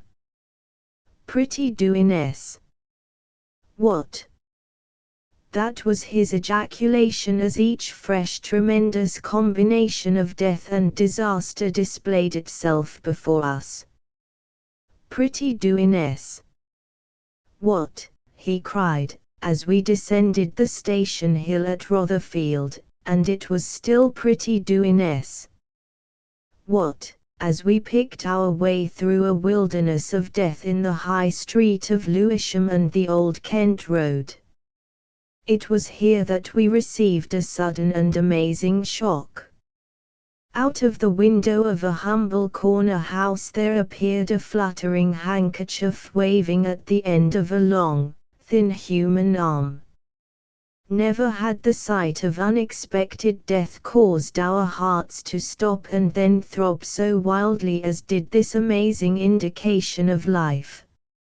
Lord John ran the motor to the curb, and in an instant we had rushed through the open door of the house and up the staircase to the second-floor front room from which the signal proceeded. A very old lady sat in a chair by the open window, and close to her, laid across a second chair, was a cylinder of oxygen, smaller but of the same shape as those which had saved our own lives. She turned her thin, drawn, bespectacled face toward us as we crowded in at the doorway. "I feared that I was abandoned here forever," said she, "for I am an invalid and cannot stir." "Well," Madam Challenger answered, "it is a lucky chance that we happened to pass." "I have one all-important question to ask you," said she. "Gentlemen, I beg that you will be frank with me. What effect will these events have upon London and North Western Railway shares?" We should have laughed had it not been for the tragic eagerness with which she listened for our answer. Mrs. Burston, for that was her name, was an aged widow, whose whole income depended upon a small holding of this stock. Her life had been regulated by the rise and fall of the dividend, and she could form no conception of existence save as it was affected by the quotation of her shares. In vain we pointed out to her that all the money in the world was hers for the taking and was useless when taken. Her old mind would not adapt itself to the new idea, and she wept loudly over her vanished stock. "It was all I had," she wailed. "If that is gone I may as well go too." Amid her lamentations we found out how this frail old plant had lived where the whole great forest had fallen. She was a confirmed invalid and an asthmatic. Oxygen had been prescribed for her malady, and a tube was in her room at the moment of the crisis. She had naturally inhaled some, as had been her habit when there was a difficulty with her breathing. It had given her relief, and by doling out her supply she had managed to survive the night. Finally she had fallen asleep and been awakened by the buzz of our motor car. As it was impossible to take her on with us, we saw that she had all necessaries of life and promised to communicate with her in a couple of days at the latest. So we left her, still weeping bitterly over her vanished stock. As we approached the Thames, the block in the streets became thicker and the obstacles more bewildering. It was with difficulty that we made our way across London Bridge. The approaches to it upon the Middlesex side were choked from end to end with frozen traffic, which made all further advance in that direction impossible. A ship was blazing brightly alongside one of the wharves near the bridge, and the air was full of drifting smuts and of a heavy acrid smell of burning. There was a cloud of dense smoke somewhere near the Houses of Parliament, but it was impossible from where we were to see what was on fire. "I don't know how it strikes you," Lord John remarked as he brought his engine to a standstill, "but it seems to me the country is more cheerful than the town. Dead London is gettin' on my nerves. I'm for a cast round and then gettin' back to Rotherfield.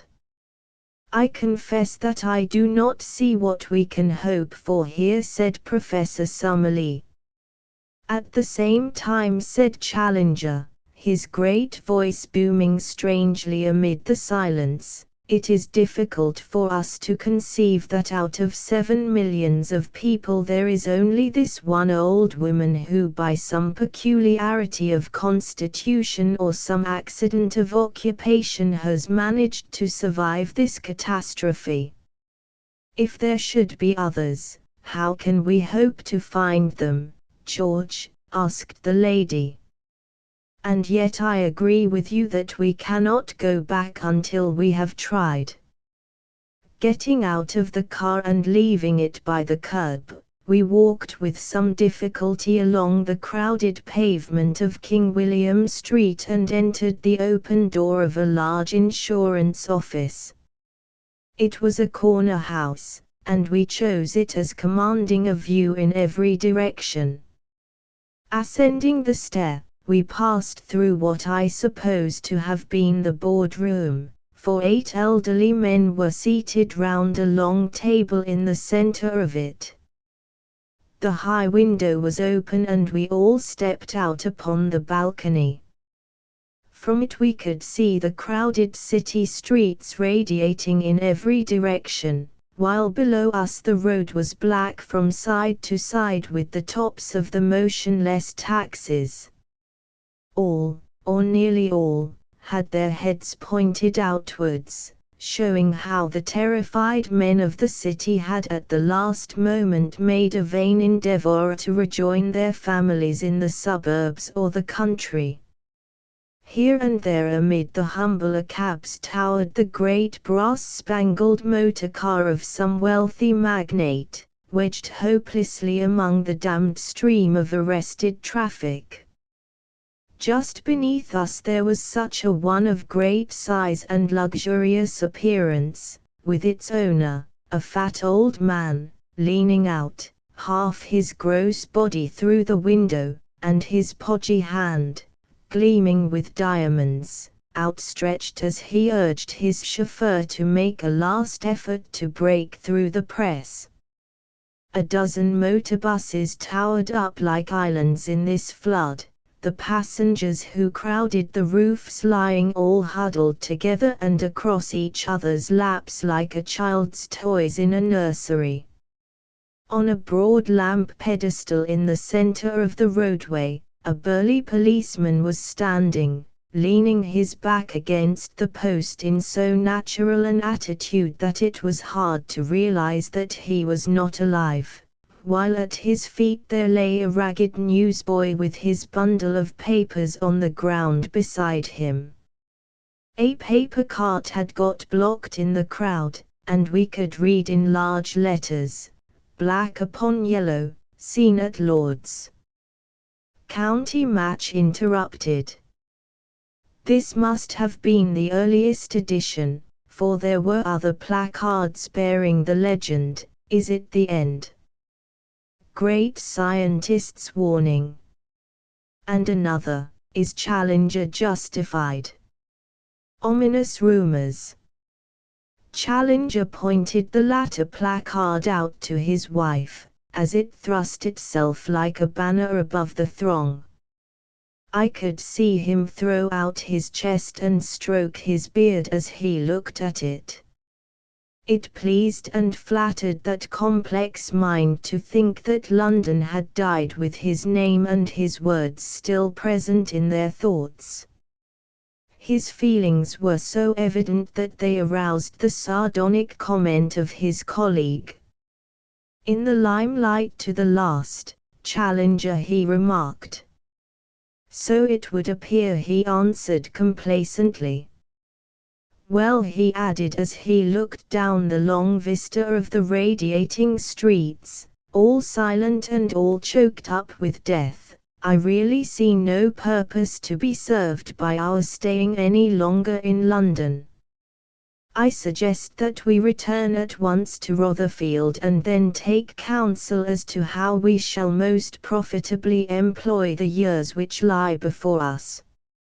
Only one other picture shall I give of the scenes which we carried back in our memories from the dead city. It is a glimpse which we had of the interior of the old church of St. Mary's, which is at the very point where our car was awaiting us. Picking our way among the prostrate figures upon the steps, we pushed open the swing door and entered. It was a wonderful sight. The church was crammed from end to end with kneeling figures in every posture of supplication and abasement. At the last dreadful moment, brought suddenly face to face with the realities of life, those terrific realities which hang over us even while we follow the shadows, the terrified people had rushed into those old city churches which for generations had hardly ever held a congregation. There they huddled as close as they could kneel, many of them in their agitation still wearing their hats, while above them in the pulpit a young man in lay dress had apparently been addressing them when he and they had been overwhelmed by the same fate. He lay now, like Punch in his booth, with his head and two limp arms hanging over the ledge of the pulpit. It was a nightmare, the grey, dusty church, the rows of agonized figures, the dimness and silence of it all. We moved about with hushed whispers, walking upon our tiptoes. And then suddenly I had an idea. At one corner of the church, near the door, stood the ancient font, and behind it a deep recess in which there hung the ropes for the bell ringers. Why should we not send a message out over London which would attract to us anyone who might still be alive? I ran across, and pulling at the list-covered rope, I was surprised to find how difficult it was to swing the bell. Lord John had followed me. "By George, young fella," said he, pulling off his coat. "You've hit on a deuced good notion. Give me a grip and we'll soon have a move on it." But, even then, so heavy was the bell that it was not until Challenger and Summerlee had added their weight to ours that we heard the roaring and clanging above our heads which told us that the great clapper was ringing out its music. Far over dead London resounded our message of comradeship and hope to any fellow man surviving. It cheered our own hearts, that strong, metallic call, and we turned the more earnestly to our work, dragged 2 feet off the earth with each upward jerk of the rope, but all straining together on the downward heave, Challenger the lowest of all, bending all his great strength to the task and flopping up and down like a monstrous bullfrog, croaking with every pull. It was at that moment that an artist might have taken a picture of the 4 adventurers, the comrades of many strange perils in the past, whom fate had now chosen for so supreme an experience.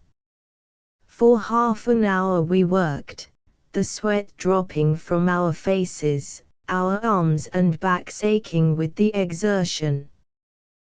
Then we went out into the portico of the church and looked eagerly up and down the silent, crowded streets. Not a sound, not a motion, in answer to our summons. It's no use. No one is left, I cried.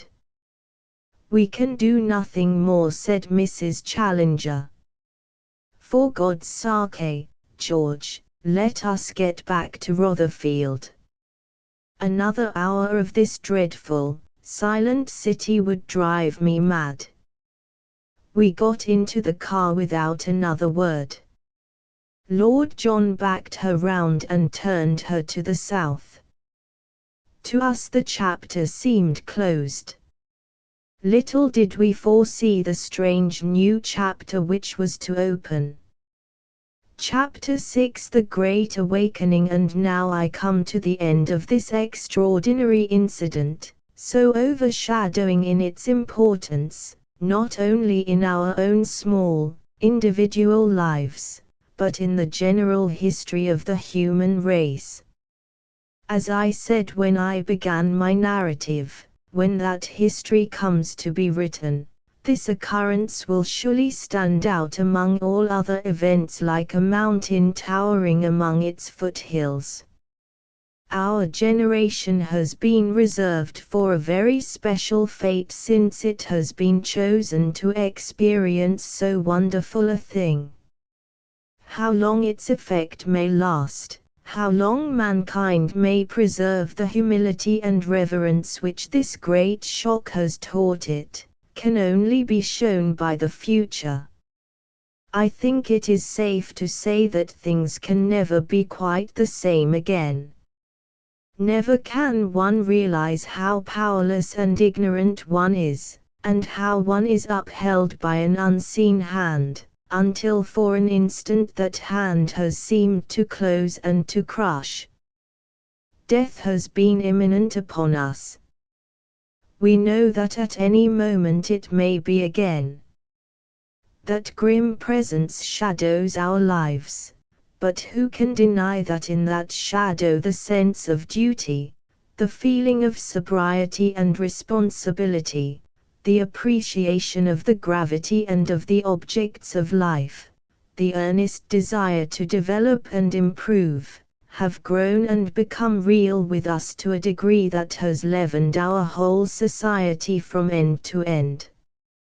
It is something beyond sects and beyond dogmas.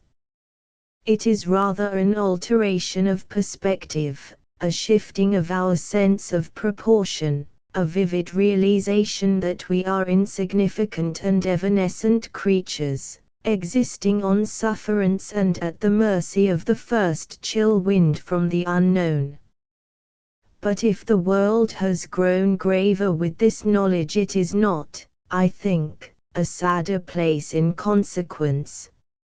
Surely we are agreed that the more sober and restrained pleasures of the present are deeper as well as wiser than the noisy, foolish hustle which passed so often for enjoyment in the days of old, days so recent and yet already so inconceivable. Those empty lives which were wasted in aimless visiting and being visited, in the worry of great and unnecessary households, in the arranging and eating of elaborate and tedious meals, have now found rest and health in the reading, the music, the gentle family communion which comes from a simpler and saner division of their time. With greater health and greater pleasure they are richer than before, even after they have paid those increased contributions to the common fund which have so raised the standard of life in these islands. There is some clash of opinion as to the exact hour of the Great Awakening. It is generally agreed that, apart from the difference of clocks, there may have been local causes which influenced the action of the poison. Certainly, in each separate district the resurrection was practically simultaneous. There are numerous witnesses that Big Ben pointed to 10 minutes past 6 at the moment. The Astronomer Royal has fixed the Greenwich time at 12 past 6.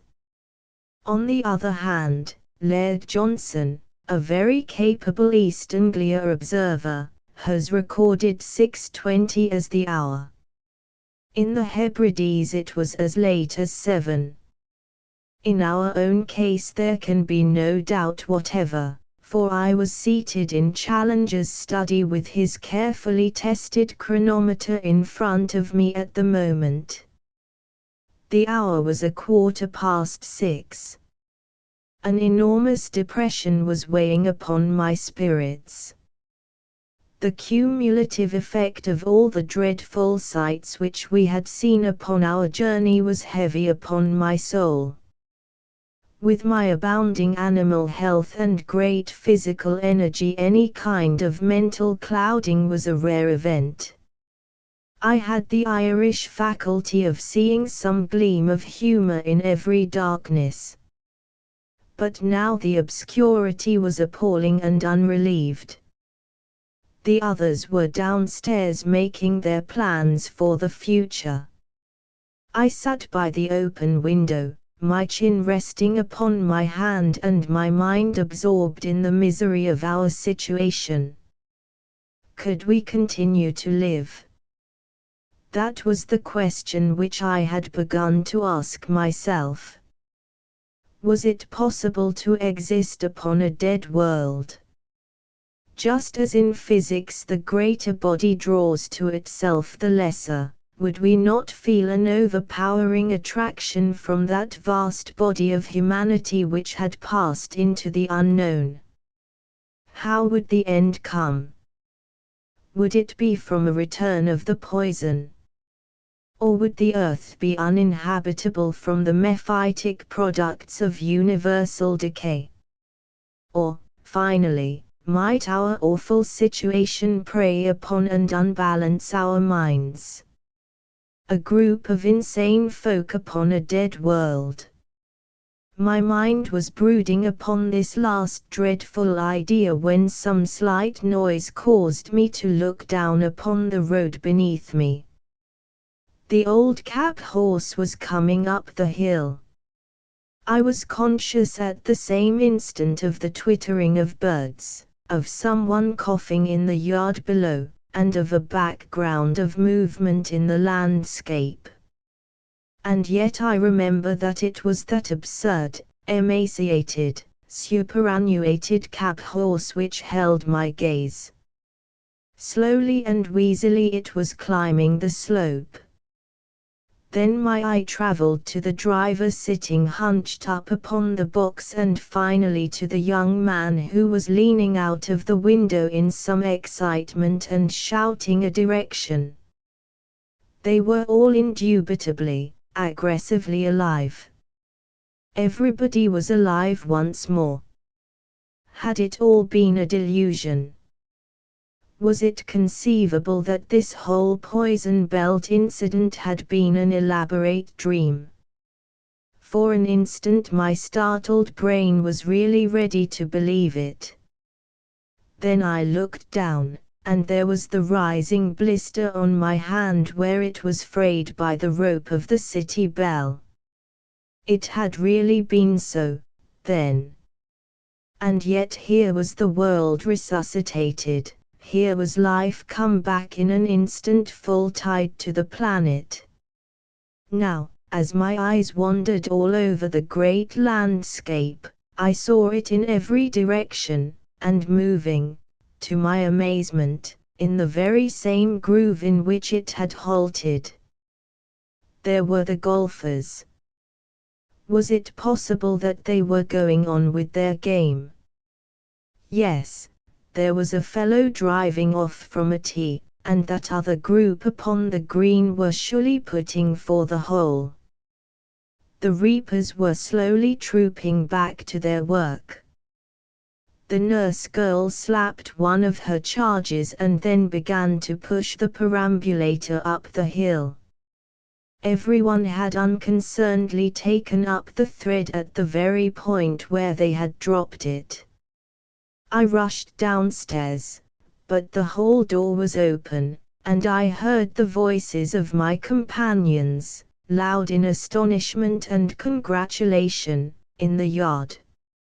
How we all shook hands and laughed as we came together, and how Mrs. Challenger kissed us all in her emotion, before she finally threw herself into the bear hug of her husband.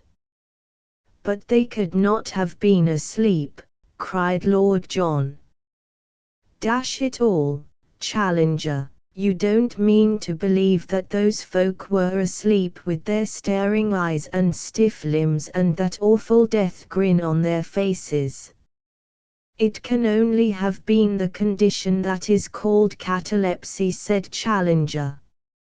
"It has been a rare phenomenon in the past and has constantly been mistaken for death. While it endures, the temperature falls, the respiration disappears, the heartbeat is indistinguishable, in fact, it is death, save that it is evanescent. Even the most comprehensive mind," here he closed his eyes and simpered, "could hardly conceive a universal outbreak of it in this fashion." "You may label it catalepsy," remarked Summerlee, "but, after all, that is only a name, and we know as little of the result as we do of the poison which has caused it. The most we can say is that the vitiated ether has produced a temporary death." Austin was seated all in a heap on the step of the car. It was his coughing which I had heard from above. He had been holding his head in silence, but now he was muttering to himself and running his eyes over the car. "Young fathead," he grumbled. "Can't leave things alone." "What's the matter, Austin?" "A lubricator's left running, sir. Someone has been fooling with the car. I expect it's that young garden boy, sir." Lord John looked guilty. "I don't know what's amiss with me," continued Austin, staggering to his feet. "I expect I came over queer when I was hosing her down. I seem to remember flopping over by the step. But I'll swear I never left those lubricator taps on." In a condensed narrative, the astonished Austin was told what had happened to himself and the world. The mystery of the dripping lubricators was also explained to him. He listened with an air of deep distrust when told how an amateur had driven his car, and with absorbed interest to the few sentences in which our experiences of the sleeping city were recorded. I can remember his comment when the story was concluded. "Was you outside the Bank of England, sir?" "Yes, Austin." "With all the millions inside and everybody asleep?" "That was so." "And I not there," he groaned, and turned dismally once more to the hosing of his car. There was a sudden grinding of wheels upon gravel. The old cab had actually pulled up at Challenger's door. I saw the young occupant step out from it. An instant later the maid, who looked as tousled and bewildered as if she had that instant been aroused from the deepest sleep, appeared with a card upon a tray. Challenger snorted ferociously as he looked at it, and his thick black hair seemed to bristle up in his wrath. "A pressman," he growled. Then with a deprecating smile, "After all, it is natural that the whole world should hasten to know what I think of such an episode." "That can hardly be his errand," said Summerlee, for he was on the road in his cab before ever the crisis came. I looked at the card, James Baxter, London correspondent, New York Monitor. "You'll see him," said I. "Not I." "Oh, George. You should be kinder and more considerate to others. Surely you have learned something from what we have undergone." He tut-tutted and shook his big, obstinate head. "A poisonous breed. Malone. The worst weed in modern civilization, the ready tool of the quack and the hindrance of the self-respecting man. When did they ever say a good word for me? When did you ever say a good word to them?" I answered. "Come, sir, this is a stranger who has made a journey to see you. I am sure that you won't be rude to him." Well, he grumbled, "you come with me and do the talking." I protest in advance against any such outrageous invasion of my private life. Muttering and mumbling, he came rolling after me like an angry and rather ill-conditioned mastiff. The dapper young American pulled out his notebook and plunged instantly into his subject. "I came down, sir," said he, "because our people in America would very much like to hear more about this danger which is, in your opinion, pressing upon the world."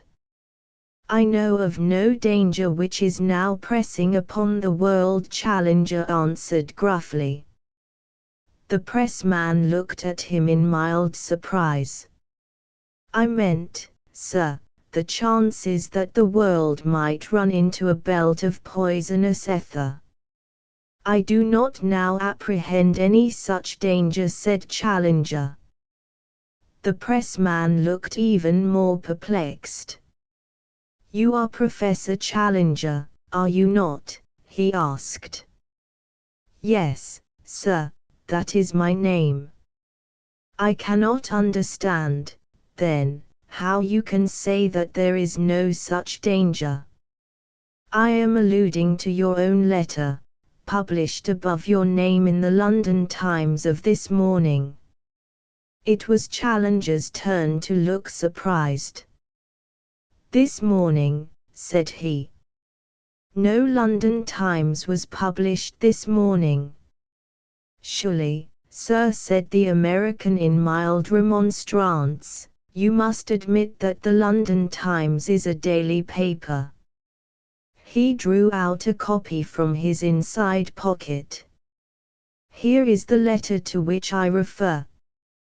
Challenger chuckled and rubbed his hands. "I begin to understand," said he. "So you read this letter this morning?" "Yes, sir." "And came at once to interview me?" "Yes, sir." "Did you observe anything unusual upon the journey down?" "Well, to tell the truth, your people seemed more lively and generally human than I have ever seen them. The baggage man set out to tell me a funny story, and that's a new experience for me in this country." "Nothing else?" "Why, no, sir, not that I can recall." "Well, now, what hour did you leave Victoria?" The American smiled. "I came here to interview you, Professor, but it seems to be a case of is this nigger fishing, or is this fish niggering? You're doing most of the work. It happens to interest me. Do you recall the hour?" "Sure. It was 12:30. "And you arrived?" "At 2:15. "And you hired a cab?" "That was so." "How far do you suppose it is to the station?" "Well, I should reckon the best part of 2 miles. So how long do you think it took you? Well, half an hour, maybe, with that asthmatic in front. So it should be 3 o'clock. Yes, or a trifle after it. Look at your watch. The American did so and then stared at us in astonishment. Say, he cried. It's run down. That horse has broken every record, sure. The sun is pretty low, now that I come to look at it. Well, there's something here I don't understand. Have you no remembrance of anything remarkable as you came up the hill? Well, I seem to recollect that I was mighty sleepy once. It comes back to me that I wanted to say something to the driver and that I couldn't make him heed me. I guess it was the heat, but I felt swimmy for a moment. That's all. So it is with the whole human race, said Challenger to me. They have all felt swimmy for a moment. None of them have as yet any comprehension of what has occurred. Each will go on with his interrupted job as Austin has snatched up his hose pipe or the golfer continued his game. Your editor, Malone, will continue the issue of his papers, and very much amazed he will be at finding that an issue is missing. Yes, my young friend, he added to the American reporter, with a sudden mood of amused geniality, it may interest you to know that the world has swum through the poisonous current which swirls like the Gulf Stream through the ocean of ether. You will also kindly note for your own future convenience that today is not Friday, August the 27th, but Saturday, August the 28th, and that you sat senseless in your cab for 28 hours upon the Rotherfield Hill. And right here, as my American colleague would say, I may bring this narrative to an end. It is, as you are probably aware, only a fuller and more detailed version of the account which appeared in the Monday edition of the Daily Gazette, an account which has been universally admitted to be the greatest journalistic scoop of all time, which sold no fewer than 3.5 million copies of the paper. Framed upon the wall of my sanctum I retain those magnificent headlines. 28 hours world coma, unprecedented experience, Challenger justified, our correspondent escapes, enthralling narrative, the oxygen room, weird motor drive, dead London replacing the missing page, great fires and loss of life, will it recur? Underneath this glorious scroll came 9.5 columns of narrative, in which appeared the first, last, and only account of the history of the planet, so far as one observer could draw it, during one long day of its existence. Challenger and Summerlee have treated the matter in a joint scientific paper, but to me alone was left the popular account. Surely I can sing Nunc Dimittis. What is left but anticlimax in the life of a journalist after that? But let me not end on sensational headlines and a merely personal triumph.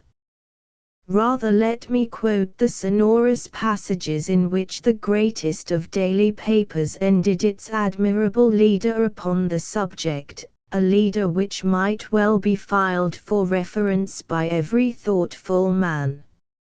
It has been a well-worn truism, said the Times, that our human race are a feeble folk before the infinite latent forces which surround us. From the prophets of old and from the philosophers of our own time the same message and warning have reached us.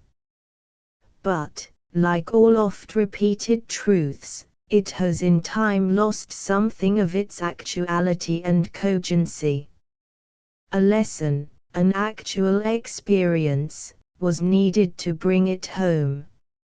It is from that salutary but terrible ordeal that we have just emerged, with minds which are still stunned by the suddenness of the blow and with spirits which are chastened by the realization of our own limitations and impotence.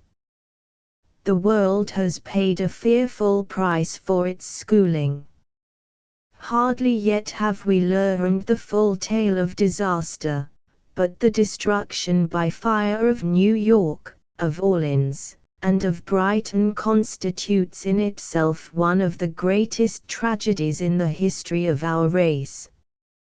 When the account of the railway and shipping accidents has been completed, it will furnish grim reading, although there is evidence to show that in the vast majority of cases the drivers of trains and engineers of steamers succeeded in shutting off their motive power before succumbing to the poison.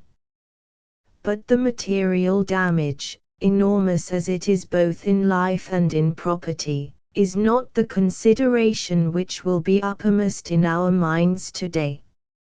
All this may in time be forgotten. But what will not be forgotten, and what will and should continue to obsess our imaginations, is this revelation of the possibilities of the universe, this destruction of our ignorant self-complacency, and this demonstration of how narrow is the path of our material existence and what abysses may lie upon either side of it. Solemnity and humility are at the base of all our emotions today. May they be the foundations upon which a more earnest and reverent race may build a more worthy temple. ****** End of the Project Gutenberg ebook The Poison Belt ***** Updated editions will replace the previous one. The old editions will be renamed. Creating the works from print editions not protected by U.S. copyright law means that no one owns a United States copyright in these works, so the Foundation, and you, can copy and distribute it in the United States without permission and without paying copyright royalties. Special rules, set forth in the general terms of use part of this license, apply to copying and distributing Project Gutenberg trademark symbol electronic works to protect the Project Gutenberg trademark symbol concept and trademark. Project Gutenberg is a registered trademark, and may not be used if you charge for an ebook, except by following the terms of the trademark license, including paying royalties for use of the Project Gutenberg trademark. If you do not charge anything for copies of this ebook, complying with the trademark license is very easy. You may use this ebook for nearly any purpose such as creation of derivative works, reports, performances and research. Project Gutenberg ebooks may be modified and printed and given away. You may do practically anything in the United States with ebooks not protected by U.S. copyright law. Redistribution is subject to the trademark license, especially commercial redistribution. Start. Full license. The full Project Gutenberg license. Please read this before you distribute or use this work to protect the Project Gutenberg trademark symbol mission of promoting the free distribution of electronic works. By using or distributing this work, or any other work associated in any way with the phrase Project Gutenberg, you agree to comply with all the terms of the full Project Gutenberg trademark symbol license available with this file or online at www.gutenberg.org/license. Section 1. General Terms of Use and Redistributing Project Gutenberg Trademark Symbol Electronic Works 1.0. By reading or using any part of this Project Gutenberg trademark symbol electronic work, you indicate that you have read, understand, agree to and accept all the terms of this license and intellectual property, trademark/copyright, agreement. If you do not agree to abide by all the terms of this agreement, you must cease using and return or destroy all copies of Project Gutenberg trademark symbol electronic works in your possession. If you paid a fee for obtaining a copy of or access to a Project Gutenberg trademark symbol electronic work and you do not agree to be bound by the terms of this agreement, you may obtain a refund from the person or entity to whom you paid the fee as set forth in paragraph 1.e.8. 1.b Project Gutenberg is a registered trademark. It may only be used on or associated in any way with an electronic work by people who agree to be bound by the terms of this agreement. There are a few things that you can do with most Project Gutenberg trademark symbol electronic works even without complying with the full terms of this agreement. See paragraph 1.c below. There are a lot of things you can do with Project Gutenberg trademark symbol electronic works if you follow the terms of this agreement and help preserve free future access to Project Gutenberg trademark symbol electronic works. See paragraph 1.e below. 1.c. The Project Gutenberg Literary Archive Foundation, the Foundation or PGLAF, owns a compilation copyright in the collection of Project Gutenberg trademark symbol electronic works.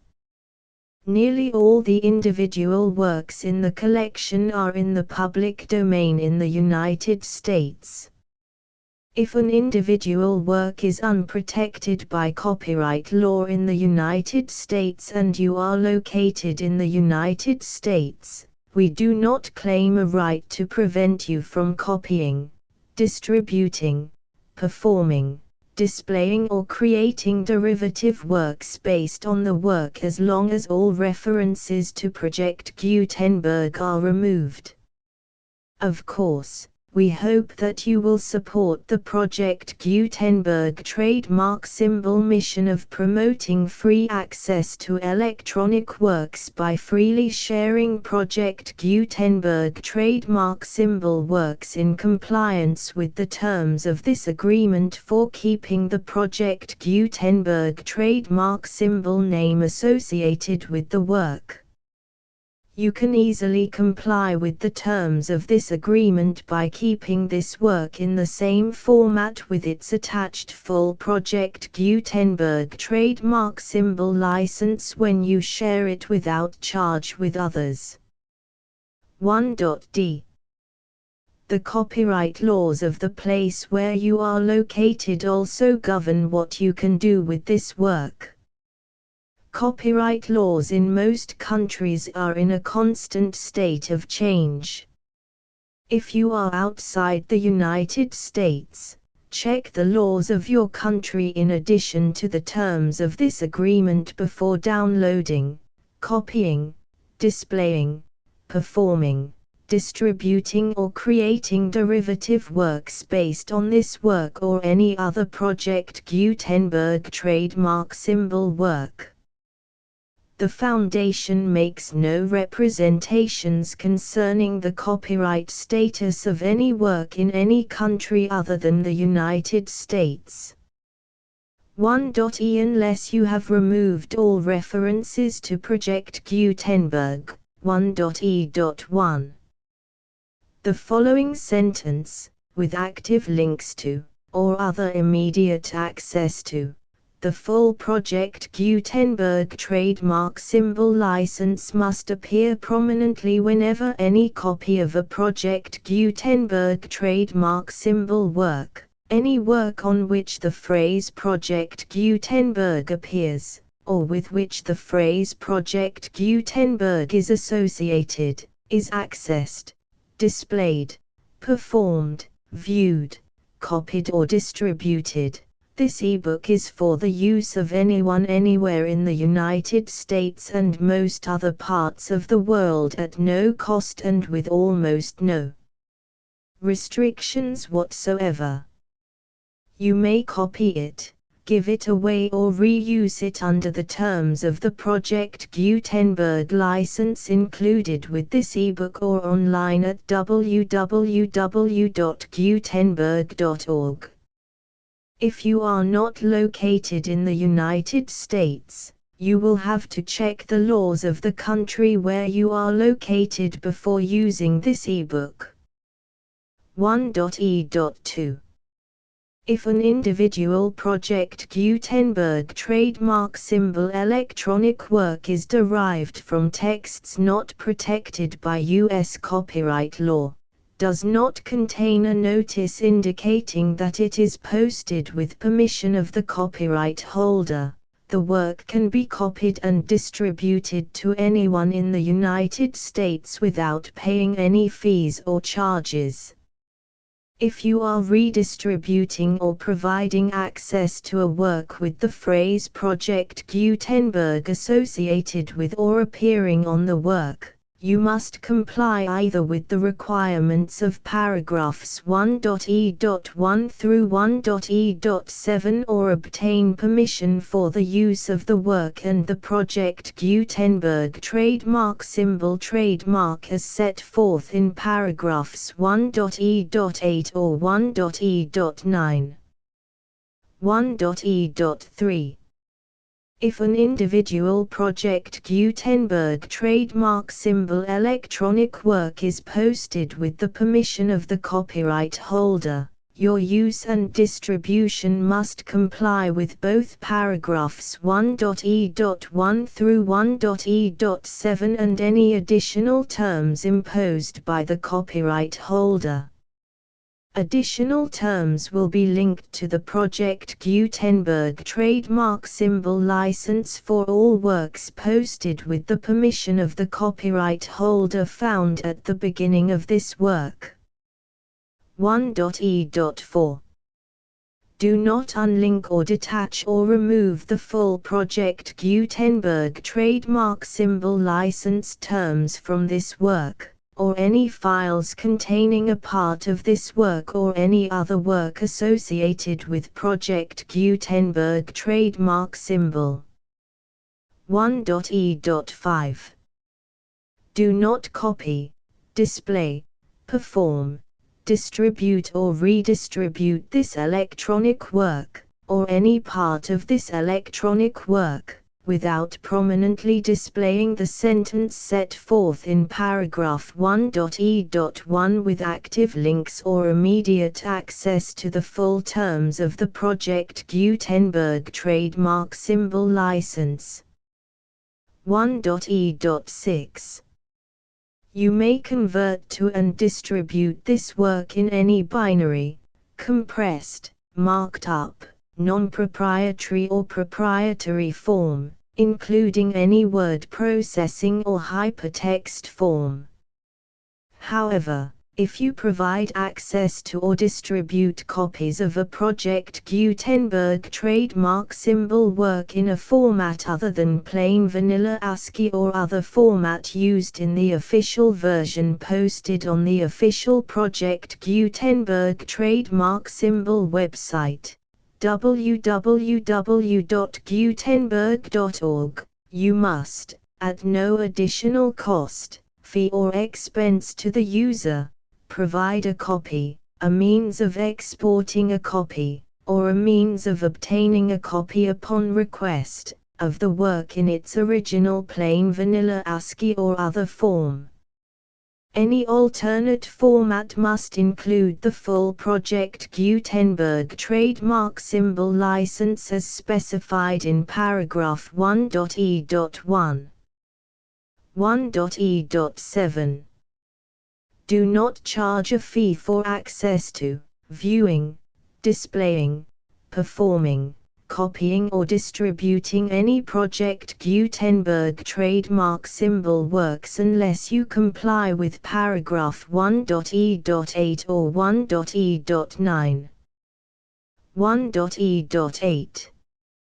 You may charge a reasonable fee for copies of or providing access to or distributing Project Gutenberg trademark symbol electronic works provided that you pay a royalty fee of 20% of the gross profits you derive from the use of Project Gutenberg trademark symbol works calculated using the method you already use to calculate your applicable taxes.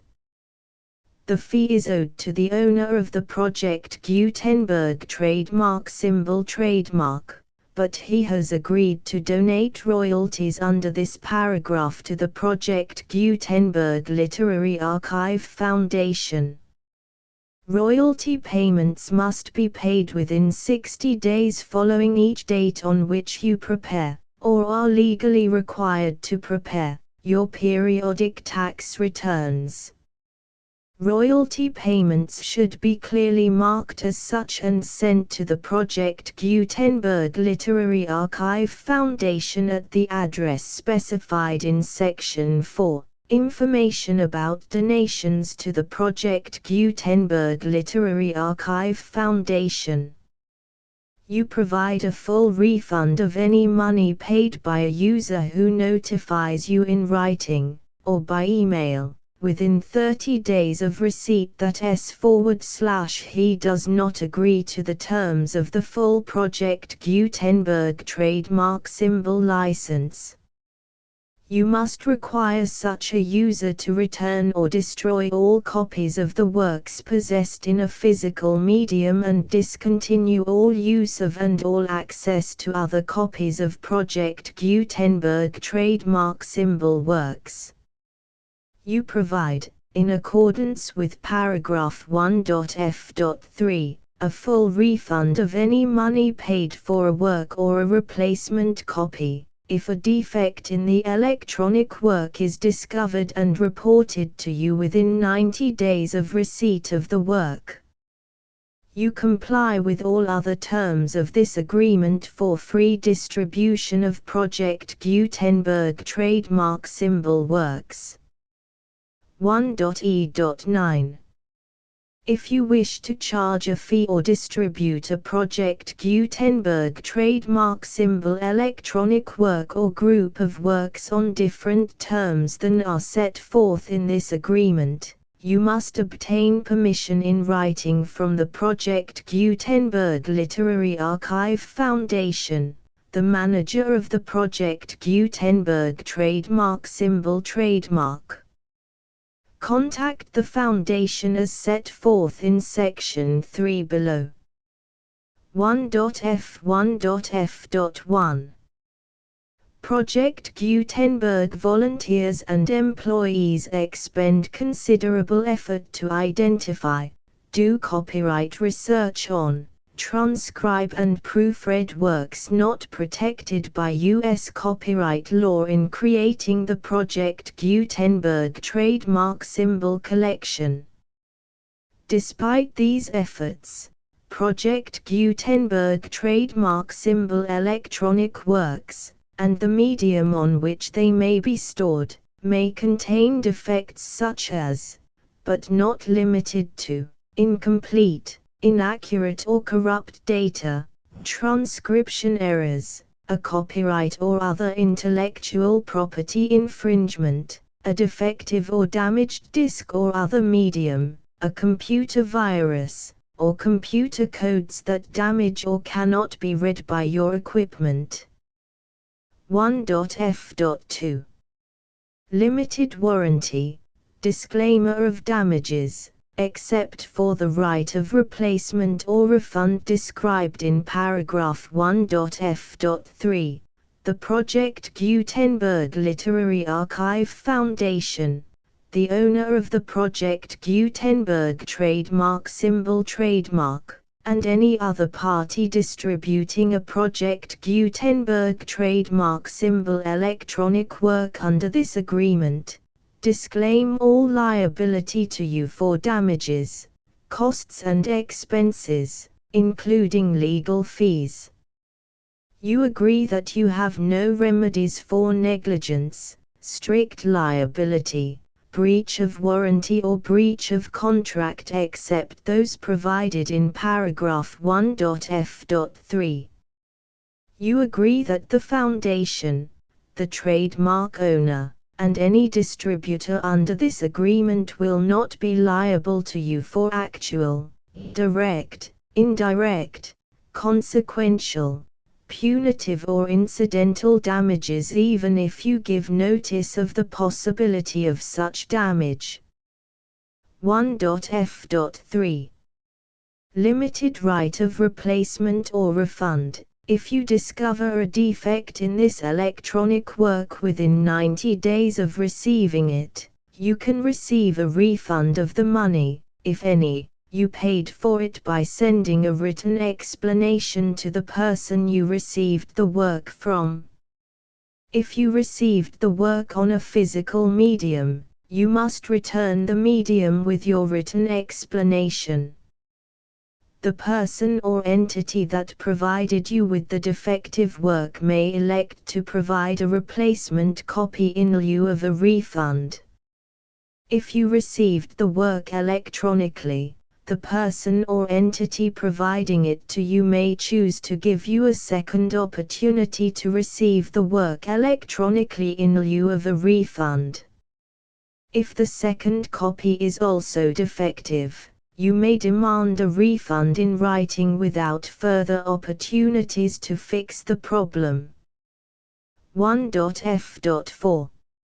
Except for the limited right of replacement or refund set forth in paragraph 1.f.3, this work is provided to you as is, with no other warranties of any kind, express or implied, including but not limited to warranties of merchantability or fitness for any purpose.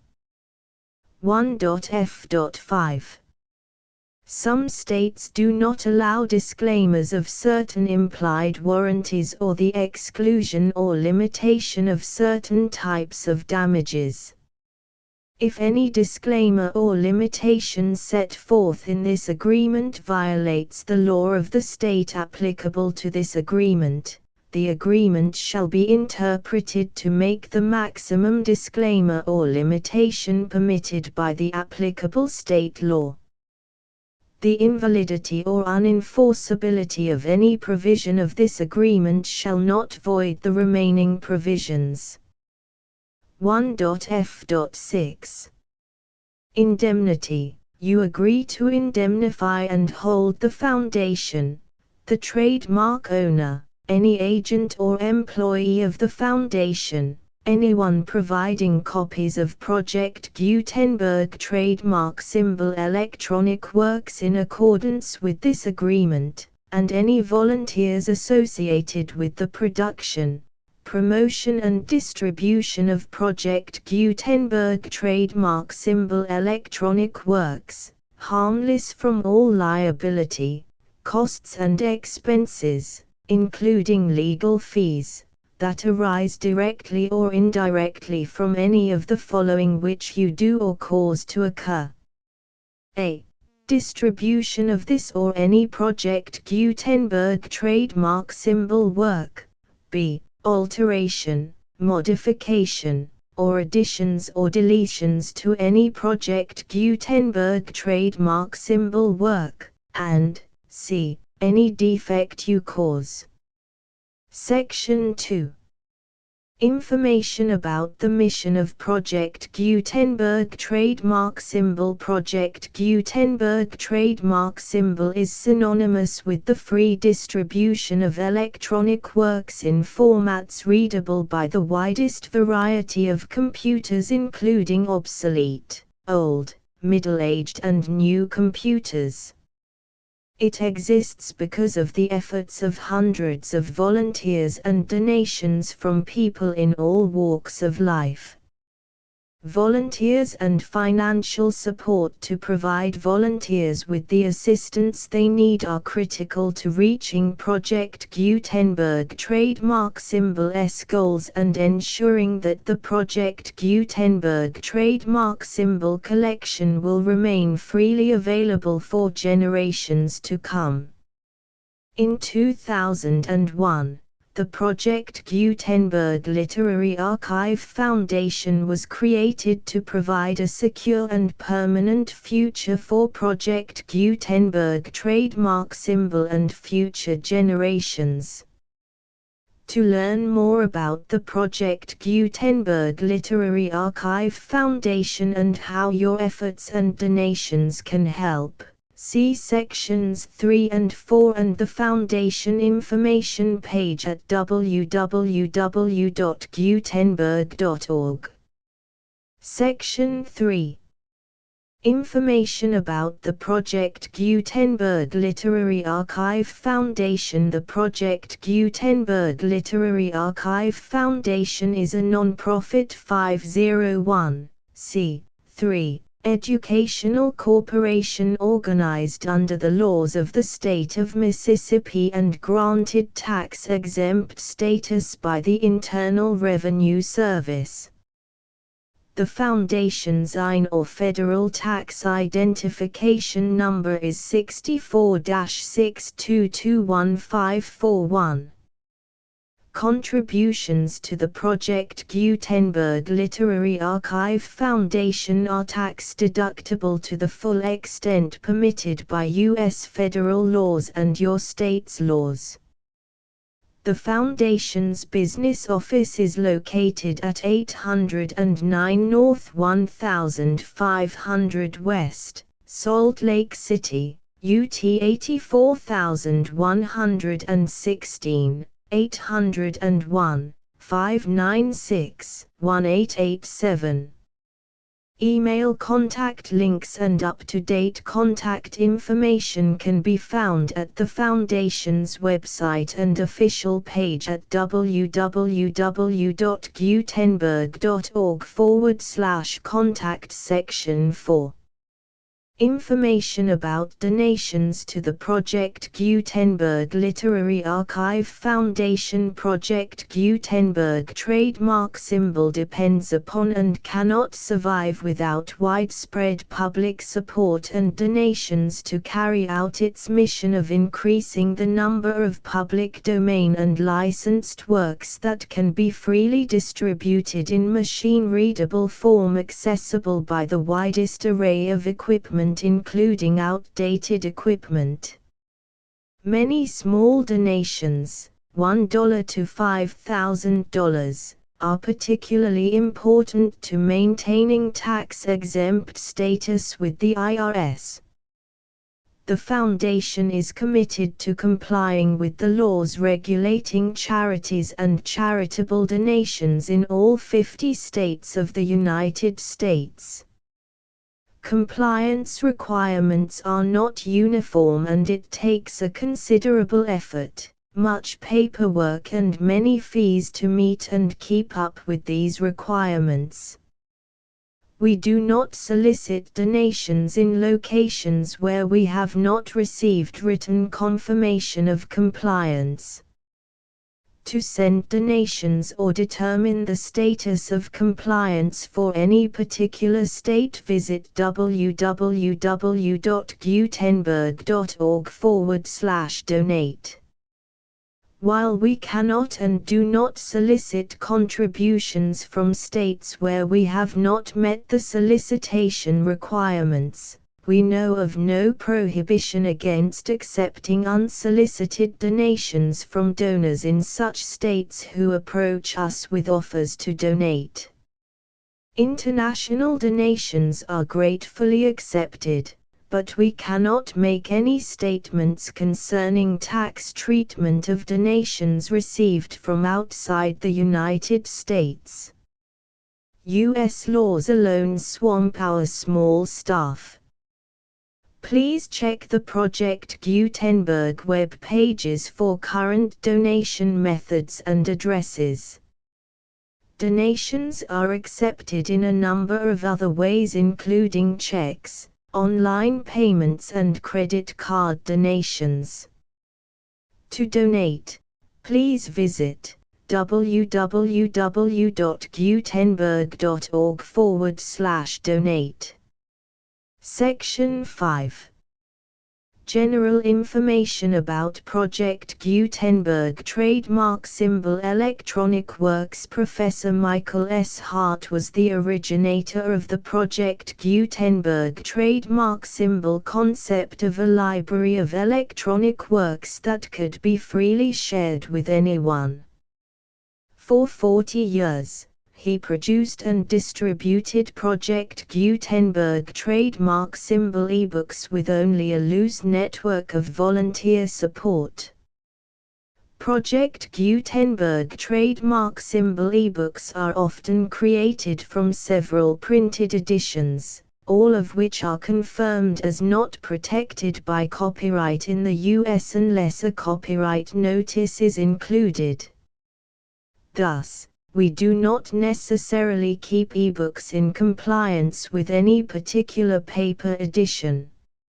Most people start at our website, which has the main PG search facility, www.gutenberg.org. This website includes information about Project Gutenberg trademark symbol, including how to make donations to the Project Gutenberg Literary Archive Foundation, how to help produce our new ebooks, and how to subscribe to our email newsletter to hear about new ebooks.